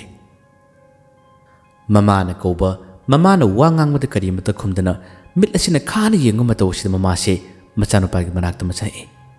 ꯑꯗꯨꯒ ꯃꯆꯥꯅꯨꯄꯥꯕꯨ ꯂꯦꯡꯍꯜꯂꯒ ꯏꯕꯨꯡꯉꯣ ꯅꯪꯕꯨ ꯀꯩꯗꯧꯔꯒꯦ ꯍꯥꯏꯗꯨꯅ ꯊꯋꯥꯏ ꯌꯥꯝꯅ ꯋꯥꯅ ꯍꯪꯉꯤ ꯑꯗꯨꯝꯅ ꯂꯦꯡꯍꯜꯂ ꯐꯥꯎꯕꯗ ꯃꯅꯥꯛꯇ ꯂꯦꯞꯂꯤꯕꯤ ꯃꯥꯒꯤ ꯃꯃꯥꯁꯤꯗ ꯃꯃꯤꯠ ꯑꯁꯤ ꯏꯔꯥꯎ ꯂꯧꯊꯣꯛꯇꯨꯅ ꯌꯦꯡꯂꯤ ꯃꯃꯥꯁꯨ ꯅꯨꯃꯤꯗꯥꯡꯒꯤ ꯃꯇꯝꯅꯒ ꯑꯣꯏꯔꯛꯂꯦ ꯃꯆꯥꯅꯨꯄꯥꯒꯤ ꯑꯁꯤꯒꯨꯝꯕ ꯃꯑꯣꯡ ꯃꯇꯧ ꯑꯁꯤ ꯍꯥꯟꯅ ꯇꯧꯕꯁꯨ ꯅꯠꯇꯦ ꯏꯃꯨꯡꯁꯤꯗ ꯃꯇꯣꯝꯇꯅꯒ ꯑꯣꯏꯔꯦ ꯑꯀꯤꯕ ꯐꯥꯎꯔꯛꯏ ꯃꯆꯥꯅꯨꯄꯥꯗ ꯋꯥ ꯈꯔ ꯉꯥꯡꯂꯝꯂꯕꯗ ꯃꯆꯥꯅꯨꯄꯥꯅ ꯀꯔꯤꯃꯠꯇ ꯈꯨꯝꯗ꯭ꯔꯕꯗ ꯉꯥꯛꯇꯪ ꯂꯩꯌꯨꯀꯣ ꯅꯪ ꯉꯥꯛꯇꯪ ꯂꯩꯌꯨ ꯍꯥꯏꯔꯝꯂꯒ ꯃꯃꯥꯁꯦ ꯌꯨꯝꯊꯪꯅꯕ ꯃꯤꯁꯤꯡ ꯀꯧꯔꯨꯒꯦ ꯍꯥꯏꯗꯨꯅ ꯃꯥ ꯈꯣꯡ ꯊꯥꯡꯕ ꯍꯧꯏ ꯃꯇꯝ ꯑꯁꯤꯗꯅꯤ ꯃꯃꯥꯕꯨ ꯃꯥꯅ ꯇꯨꯡꯂꯣꯝꯗꯒꯤ ꯃꯥꯒꯤ ꯁꯝ ꯑꯁꯤꯗ ꯇꯥꯞ ꯌꯥꯜꯂꯤ ꯌꯥꯔꯕ ꯃꯇꯝꯗ ꯃꯃꯥꯁꯦ ꯇꯨꯒꯦ ꯇꯧꯏ ꯃꯁꯝꯗ ꯄꯥꯏꯗꯨꯅ ꯏꯕꯨꯡꯉꯣ ꯀꯩꯅꯣ ꯇꯧꯔꯤꯗꯨꯕꯣ ꯅꯃꯥꯗꯨꯕꯨ ꯑꯁꯨꯝꯅ ꯇꯧꯕ ꯍꯧꯅꯕ꯭ꯔꯥꯅꯦ ꯍꯥꯏꯗꯨꯅ ꯍꯥꯏ ꯃꯁꯤꯗꯒꯤ ꯁꯝꯗ ꯄꯥꯏꯔꯝꯕꯁꯤ ꯊꯥꯗꯣꯛꯇꯨꯅ ꯃꯃꯥꯒꯤ ꯃꯈꯨꯗꯥꯡꯁꯤꯗ ꯇꯥꯞ ꯄꯥꯏꯔꯒ ꯂꯩꯈꯤꯔꯝꯃꯤ ꯑꯗꯨꯒ ꯍꯧꯖꯤꯛ ꯐꯥꯎꯕ ꯋꯥ ꯀꯔꯤꯃꯠꯇ ꯉꯥꯡꯗꯦ ꯃꯃꯥꯗ ꯃꯤꯠ ꯑꯁꯤ ꯂꯥꯎꯊꯣꯛꯇꯨꯅ ꯈꯥꯅ ꯌꯦꯡꯂꯤ ꯃꯃꯥꯁꯤ ꯍꯟꯗꯛꯃꯛꯇꯤ ꯌꯥꯝꯅ ꯀꯤꯕ ꯍꯦꯟꯒꯠꯂꯛꯏ ꯑꯗꯨꯒ ꯃꯆꯥꯅꯨꯄꯥ ꯒꯣꯄꯦꯟꯅ ꯋꯥꯁꯤ ꯀꯔꯤꯃꯠꯇ ꯉꯥꯡꯗꯅ ꯃꯃꯥꯒꯤ ꯃꯈꯣꯔꯤꯁꯤꯗ ꯃꯈꯨꯠ ꯑꯅꯤꯃꯛꯅ ꯆꯞꯈꯤꯔꯝꯃꯤ ꯃꯃꯥꯁꯦ ꯍꯟꯗꯛꯃꯛꯇꯤ ꯁꯣꯔ ꯍꯣꯟꯕꯗꯤ ꯌꯥꯝꯅ ꯋꯥꯔꯦ ꯃꯆꯥꯅꯨꯄꯥꯅ ꯑꯗꯨꯝꯅ ꯃꯈꯣꯔꯤꯗ ꯀꯟꯅ ꯆꯞꯂꯒ ꯊꯝꯕ ꯃꯇꯝ ꯑꯁꯤꯗ ꯂꯥꯎꯕꯁꯨ ꯉꯝꯗ ꯃꯈꯣꯡ ꯑꯁꯤ ꯐꯤꯔꯤꯡ ꯀꯥꯎꯔꯒ ꯍꯦꯛꯇ ꯆꯩꯅꯥ ꯈꯪꯉꯝꯃꯤ ꯎꯆꯤꯟ ꯅꯥꯆꯤꯟꯅ ꯃꯆꯥꯅꯨꯄꯥꯒꯤ ꯃꯑꯣꯡ ꯑꯁꯤ ꯀꯔꯤꯅꯣꯃꯅꯤ ꯃꯁꯤ ꯁꯥꯔꯩ ꯍꯧꯔꯤꯕ꯭ꯔꯥ ꯂꯥꯏ ꯑꯣꯛꯅꯔꯤꯕ꯭ꯔꯥ ꯀꯩꯅꯣꯝꯃ ꯇꯧꯔꯦ ꯑꯩ ꯅꯥꯟꯊꯣꯛꯇꯕ ꯌꯥꯗꯦ ꯍꯥꯏꯗꯨꯅ ꯍꯥꯏꯐꯦꯠꯇꯪ ꯃꯁꯥ ꯑꯁꯤ ꯂꯦꯡꯂꯒ ꯃꯥꯒꯤ ꯃꯈꯣꯡ ꯑꯁꯤꯅ ꯃꯆꯥꯅꯨꯄꯥꯗ ꯀꯥꯎꯁꯤꯜꯂꯝꯃꯤ ꯃꯇꯝ ꯑꯁꯤꯗ ꯒꯣꯄꯦꯟꯁꯦ ꯇꯨꯗꯨꯅ ꯇꯥꯍꯧꯔꯦ ꯃꯃꯥꯁꯦ ꯏꯃꯨꯡꯗꯒꯤ ꯌꯥꯝꯅ ꯐꯤꯡꯅ ꯂꯥꯎꯅ ꯆꯤꯟꯊꯣꯔꯛꯏ ꯂꯩꯀꯥꯏ ꯏꯆꯥꯅꯨꯄꯥꯁꯤ ꯀꯩꯅꯣꯝꯃ ꯇꯧꯔꯦ ꯍꯥꯏꯗꯨꯅ ꯃꯥꯅ ꯂꯥꯎꯔꯒ ꯆꯤꯟꯊꯣꯔꯛꯏ ꯊꯪꯅꯕ ꯂꯩꯀꯥꯏꯒꯤ ꯃꯤꯑꯣꯏꯁꯤꯡꯁꯨ ꯒꯣꯄꯦꯟꯁꯤ ꯀꯩꯅꯣꯝꯃ ꯇꯧꯔꯦ ꯍꯥꯏꯗꯨꯅ ꯃꯥꯒꯤ ꯃꯃꯥꯅ ꯀꯟꯅ ꯂꯥꯎꯔꯛꯄ ꯈꯣꯟꯖꯦꯜꯗꯨ ꯇꯥꯕꯗꯒꯤ ꯃꯈꯣꯏ ꯄꯨꯟꯅ ꯆꯤꯟꯊꯣꯔꯛꯏ ꯒꯣꯄꯦꯟꯒꯤ ꯃꯃꯥꯕꯨ ꯃꯌꯥꯝ ꯆꯪꯗꯨꯅ ꯐꯥꯔꯔꯦ ꯀꯗꯥꯏ ꯂꯩꯍꯧꯏ ꯒꯣꯄꯦꯟ ꯀꯗꯥꯏꯗ ꯂꯩꯍꯧꯏ ꯍꯥꯏꯗꯨꯅ ꯋꯥ ꯍꯪꯉꯤ ꯃꯃꯥꯅ ꯀꯤꯅ ꯏꯃꯨꯡꯗ ꯂꯩꯕꯅꯤ ꯍꯥꯏꯗꯨꯅ ꯈꯨꯠ ꯊꯤꯜꯂꯤ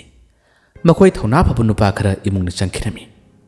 ꯑꯗꯨꯒ ꯒꯣꯄꯦꯟꯁꯤ ꯀꯗꯥꯏꯗ ꯂꯩꯕꯅꯣ ꯍꯥꯏꯗꯨꯅ ꯀꯣꯏꯊꯤ ꯊꯤꯔꯝꯃꯤ ꯉꯥꯏꯍꯥꯛꯇꯪ ꯃꯈꯣꯏꯅ ꯀꯣꯏꯊꯤ ꯊꯤꯕ ꯃꯇꯝꯗ ꯒꯣꯄꯦꯟꯁꯦ ꯊꯤꯕ ꯐꯪꯗ꯭ꯔꯦ ꯑꯁꯨꯝꯅ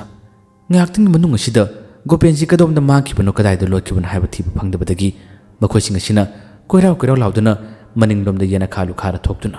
ꯒꯣꯄꯦꯟ ꯒꯣꯄꯦꯟ ꯍꯥꯏꯗꯨꯅ ꯀꯟꯅ ꯀꯟꯅ ꯀꯧꯏ꯫ ꯇꯥꯗ꯭ꯔꯦ꯫ ꯏꯃꯨꯡꯗ ꯂꯩꯔꯝꯕ ꯈꯔꯁꯨ ꯊꯣꯔꯛꯂꯦ꯫ ꯏꯃꯨꯡꯗ ꯂꯩꯍꯧꯔꯤꯕ ꯍꯥꯏꯕꯕꯨ ꯃꯈꯣꯏ ꯑꯅꯤ ꯑꯍꯨꯝꯗ ꯉꯥꯏꯔꯦ꯫ ꯃꯈꯣꯏꯅꯗꯤ ꯀꯥꯡꯈ ꯂꯨꯈꯥ ꯑꯇꯩ ꯑꯇꯩꯗ ꯒꯣꯄꯦꯟ ꯂꯣꯠꯂꯤꯕ꯭ꯔꯥ ꯍꯥꯏꯗꯨꯅ ꯀꯣꯏꯊꯤ ꯊꯤꯔꯝꯃꯤ꯫ ꯃꯁꯤꯗꯒꯤ ꯏꯃꯨꯡꯗ ꯃꯥꯕꯨ ꯊꯤꯕ ꯌꯥꯎꯔꯤꯕ ꯅꯨꯄꯥ ꯑꯃꯅ ꯃꯥꯒꯤ ꯃꯥꯏꯊꯣꯡ ꯑꯁꯦ ꯈꯜꯂꯛꯇꯨꯅ ꯌꯨꯝ ꯑꯗꯨꯒꯤ ꯃꯊꯛꯂꯣꯝꯗ ꯃꯥꯅ ꯌꯦꯡꯈꯠꯂꯛꯄꯅꯤ꯫ ꯇꯟꯖꯥ ꯑꯁꯤꯗꯅꯤ ꯒꯣꯄꯦꯟꯗꯤ ꯃꯃꯤꯠ ꯑꯁꯤ ꯏꯔꯪ ꯂꯪꯅ ꯃꯈꯣꯏꯒꯤ ꯌꯨꯝꯗꯨꯒꯤ ꯊꯥꯀꯟ ꯃꯊꯛꯇ ꯅꯨꯄꯥꯁꯤꯅ ꯃꯉꯣꯟꯗ ꯌꯦꯡꯈꯠꯂꯛꯄꯁꯤ ꯒꯣꯄꯦꯟꯁꯨ ꯌꯦꯡꯊꯔꯛꯑꯝꯃꯤ꯫ ꯃꯈꯣꯏ ꯑꯅꯤ ꯃꯤꯠ ꯆꯥꯟꯅꯔꯝꯃꯤ꯫ ꯃꯁꯤꯒꯤ ꯃꯇꯧ ꯑꯁꯤ ꯎꯕꯗ ꯅꯨꯄꯥꯁꯦ ꯋꯥ ꯂꯥꯟ ꯀꯔꯤꯃꯠꯇ ꯉꯥꯡꯕ ꯉꯝꯗꯅ ꯃꯥꯕꯨ ꯎꯔꯨꯕꯗꯒꯤ ꯃꯁꯥꯁꯦ ꯇꯨꯀꯠꯈ꯭ꯔ ꯃꯥꯜꯂꯦ꯫ ꯉꯥꯏꯍꯥꯛꯇꯪꯒꯤ ꯃꯇꯨꯡꯗꯗꯤ ꯅꯨꯄꯥꯁꯦ ꯂꯦꯛꯊꯔꯛꯄꯅꯤ꯫ ꯃꯥꯅ ꯂꯦꯛꯊꯔꯛꯄ ꯃꯇꯧ ꯑꯁꯤ ꯎꯕꯗ ꯃꯅꯥꯛꯇ ꯂꯩꯔꯝꯕ ꯑꯃꯅꯤꯅ ꯅꯨꯄꯥꯁꯤꯕꯨ ꯂꯥꯏꯀꯟꯅꯗꯨꯅ ꯃꯈꯣꯏꯁꯨ ꯃꯊꯛꯂꯣꯝꯗ ꯌꯦꯡꯈꯠꯂꯛꯏ꯫ ꯃꯊꯛꯂꯣꯝꯗ ꯌꯦꯡꯈꯠꯂꯛꯄ ꯃꯇꯝꯗ ꯒꯣꯄꯦꯟ ꯂꯩꯔꯝꯂꯤꯕꯁꯤ ꯎꯔꯦ꯫ ꯃꯁꯤꯗꯒꯤ ꯏꯃꯨꯡꯗ ꯂꯩꯔꯤꯕ ꯈꯔ ꯑꯁꯤꯅ ꯃꯁꯤꯗ ꯂꯩꯔꯦ ꯍꯥꯏꯗꯨꯅ ꯀꯣꯏꯂꯥꯎ ꯂꯥꯎꯏ꯫ ꯃꯄꯥꯟꯗ ꯂꯩꯔꯝꯕ ꯃꯤꯑꯣꯏꯁꯤꯡ ꯆꯦꯟꯁꯤꯟꯅꯔꯛꯏ꯫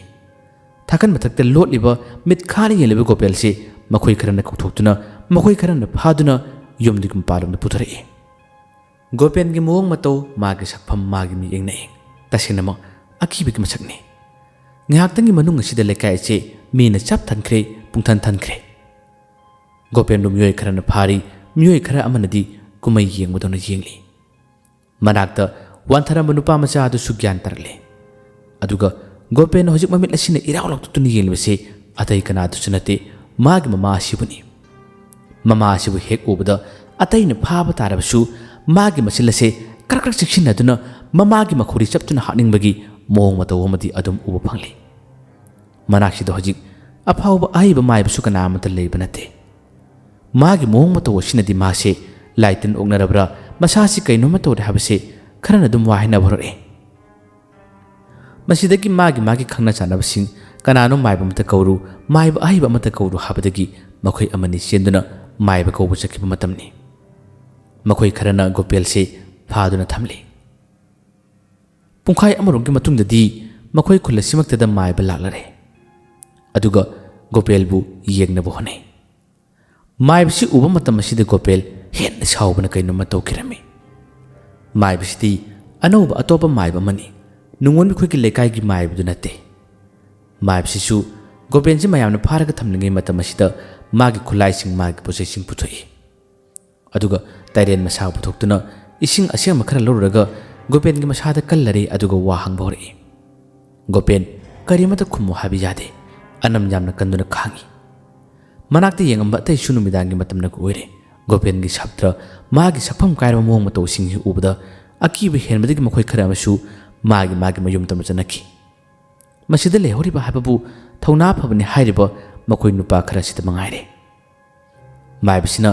ꯋꯥꯁꯤ ꯌꯥꯝꯅ ꯇꯣꯏꯅ ꯐꯖꯅ ꯍꯪꯉꯤ, ꯑꯗꯨꯕꯨ ꯁꯨꯛꯈꯨꯝ ꯈꯨꯝꯈꯤꯔꯝꯗꯦ꯫ ꯀꯣꯀꯤꯜꯁꯨ ꯒꯣꯄꯦꯟꯗꯨ ꯀꯩꯅꯣꯝꯃ ꯇꯧꯔꯦ ꯍꯥꯏꯕꯒꯤ ꯄꯥꯎ ꯑꯁꯤ ꯃꯥꯁꯨ ꯇꯥꯕꯗꯒꯤ ꯈꯔ ꯊꯦꯡꯂꯞ ꯑꯣꯏꯅ ꯃꯥꯁꯨ ꯒꯣꯄꯦꯟꯒꯤ ꯃꯅꯥꯛꯇ ꯂꯥꯛꯑꯝꯃꯤ꯫ ꯃꯪꯒꯣꯜꯗ ꯃꯌꯥꯝꯅ ꯃꯥꯕꯨ ꯐꯥꯅꯔꯤꯕ, ꯂꯥꯏꯀꯟꯅꯔꯤꯕ ꯀꯌꯥ ꯑꯁꯤꯗ ꯀꯣꯀꯤꯜꯁꯨ ꯃꯅꯥꯛꯇ ꯃꯇꯥꯎ ꯀꯧꯕꯅꯤꯅ ꯐꯝꯂꯔꯦ꯫ ꯑꯗꯨꯒ ꯏꯇꯥꯎ ꯀꯩꯗꯧꯔꯤꯅꯣ, ꯅꯪꯕꯨ ꯀꯩꯗꯧꯔꯤꯅꯣ ꯍꯥꯏꯗꯨꯅ ꯋꯥ ꯍꯥꯏꯔꯛꯏ꯫ ꯃꯇꯝ ꯑꯁꯤꯗ ꯃꯌꯥꯝꯅ ꯐꯥꯕꯗ ꯃꯨꯛꯊꯦꯛꯂꯝꯕ ꯒꯣꯄꯦꯜꯁꯦ ꯃꯥꯒꯤ ꯃꯥꯏꯊꯣꯡ ꯐꯠ ꯑꯣꯟꯊꯣꯔꯛꯏ꯫ ꯃꯃꯤꯠ ꯑꯁꯤ ꯈꯥꯅ ꯌꯦꯡꯂꯒ ꯂꯩꯕ ꯃꯇꯝ ꯑꯁꯤꯗ ꯀꯣꯀꯤꯜꯁꯦ ꯋꯥ ꯉꯥꯡꯕ ꯀꯔꯤꯃꯠꯇ ꯉꯝꯗ꯭ꯔꯦ꯫ ꯏꯇꯥꯎ ꯀꯔꯤ ꯃꯤꯌꯦꯡꯅꯣꯗꯨꯗꯤ, ꯀꯔꯤ ꯃꯤꯌꯦꯡꯅꯣꯗꯨꯕꯨ ꯍꯥꯏꯗꯨꯅ ꯋꯥ ꯍꯪꯉꯤ꯫ ꯒꯣꯄꯦꯟꯅ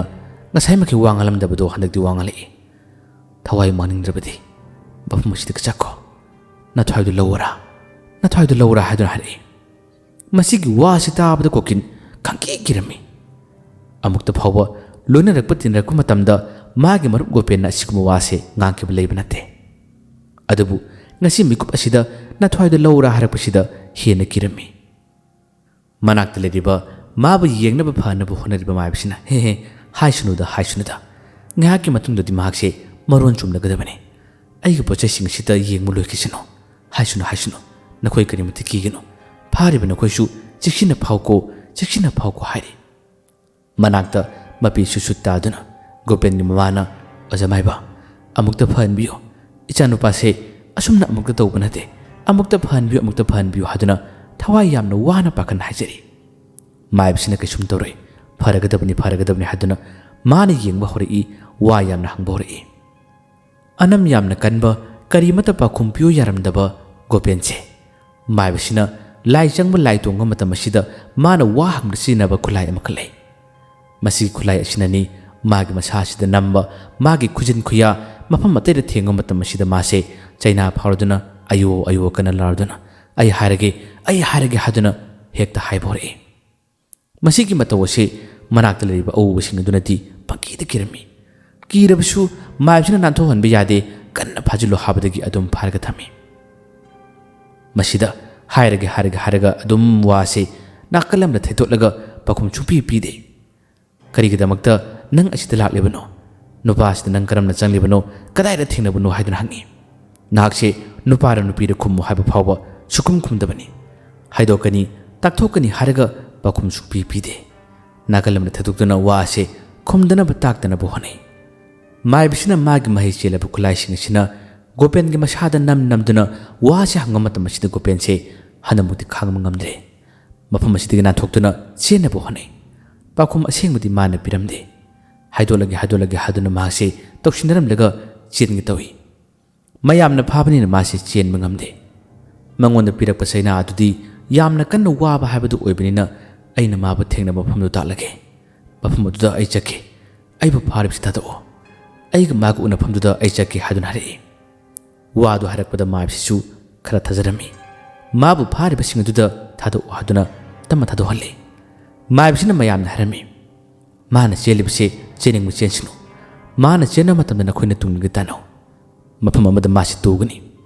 ꯃꯥꯅ ꯇꯨꯔꯤꯕ ꯃꯐꯝ ꯑꯗꯣ ꯃꯈꯣꯏ ꯑꯅꯤ ꯊꯦꯡꯅꯐꯝ ꯎꯅꯐꯝꯅꯤ ꯃꯐꯝ ꯑꯗꯨꯃꯛꯇꯗ ꯑꯩꯅ ꯂꯥꯏ ꯈꯨꯔꯨꯝꯒꯅꯤ ꯁꯣꯏꯗꯅꯃꯛꯀꯤ ꯐꯍꯜꯂꯒꯗꯕꯅꯤ ꯍꯥꯏꯗꯨꯅ ꯍꯥꯏꯔꯛꯏ ꯃꯁꯤ ꯍꯥꯏꯔꯛꯄꯗꯒꯤ ꯃꯥꯕꯨ ꯐꯥꯔꯝꯕꯁꯤꯡ ꯂꯣꯏꯅ ꯊꯥꯗꯣꯛꯈ꯭ꯔꯦ ꯊꯥꯗꯣꯛꯂꯕ ꯃꯇꯝ ꯑꯁꯤꯗ ꯉꯁꯥꯏꯒꯤ ꯒꯣꯄꯦꯜꯁꯦ ꯃꯥꯒꯤ ꯃꯃꯥꯁꯤꯗ ꯑꯃꯨꯛꯁꯨ ꯑꯣꯟꯁꯤꯜꯂꯗꯨꯅ ꯃꯃꯤꯠ ꯑꯁꯤ ꯈꯥꯅ ꯌꯦꯡꯉꯝꯃꯤ ꯑꯗꯨꯒ ꯍꯧꯖꯤꯛꯇꯤ ꯃꯍꯥꯛꯁꯦ ꯁꯨꯃꯥꯡ ꯑꯁꯤꯗ ꯃꯥꯕꯨ ꯍꯦꯛ ꯊꯥꯗꯣꯛꯂꯕ ꯃꯇꯝ ꯑꯁꯤꯗ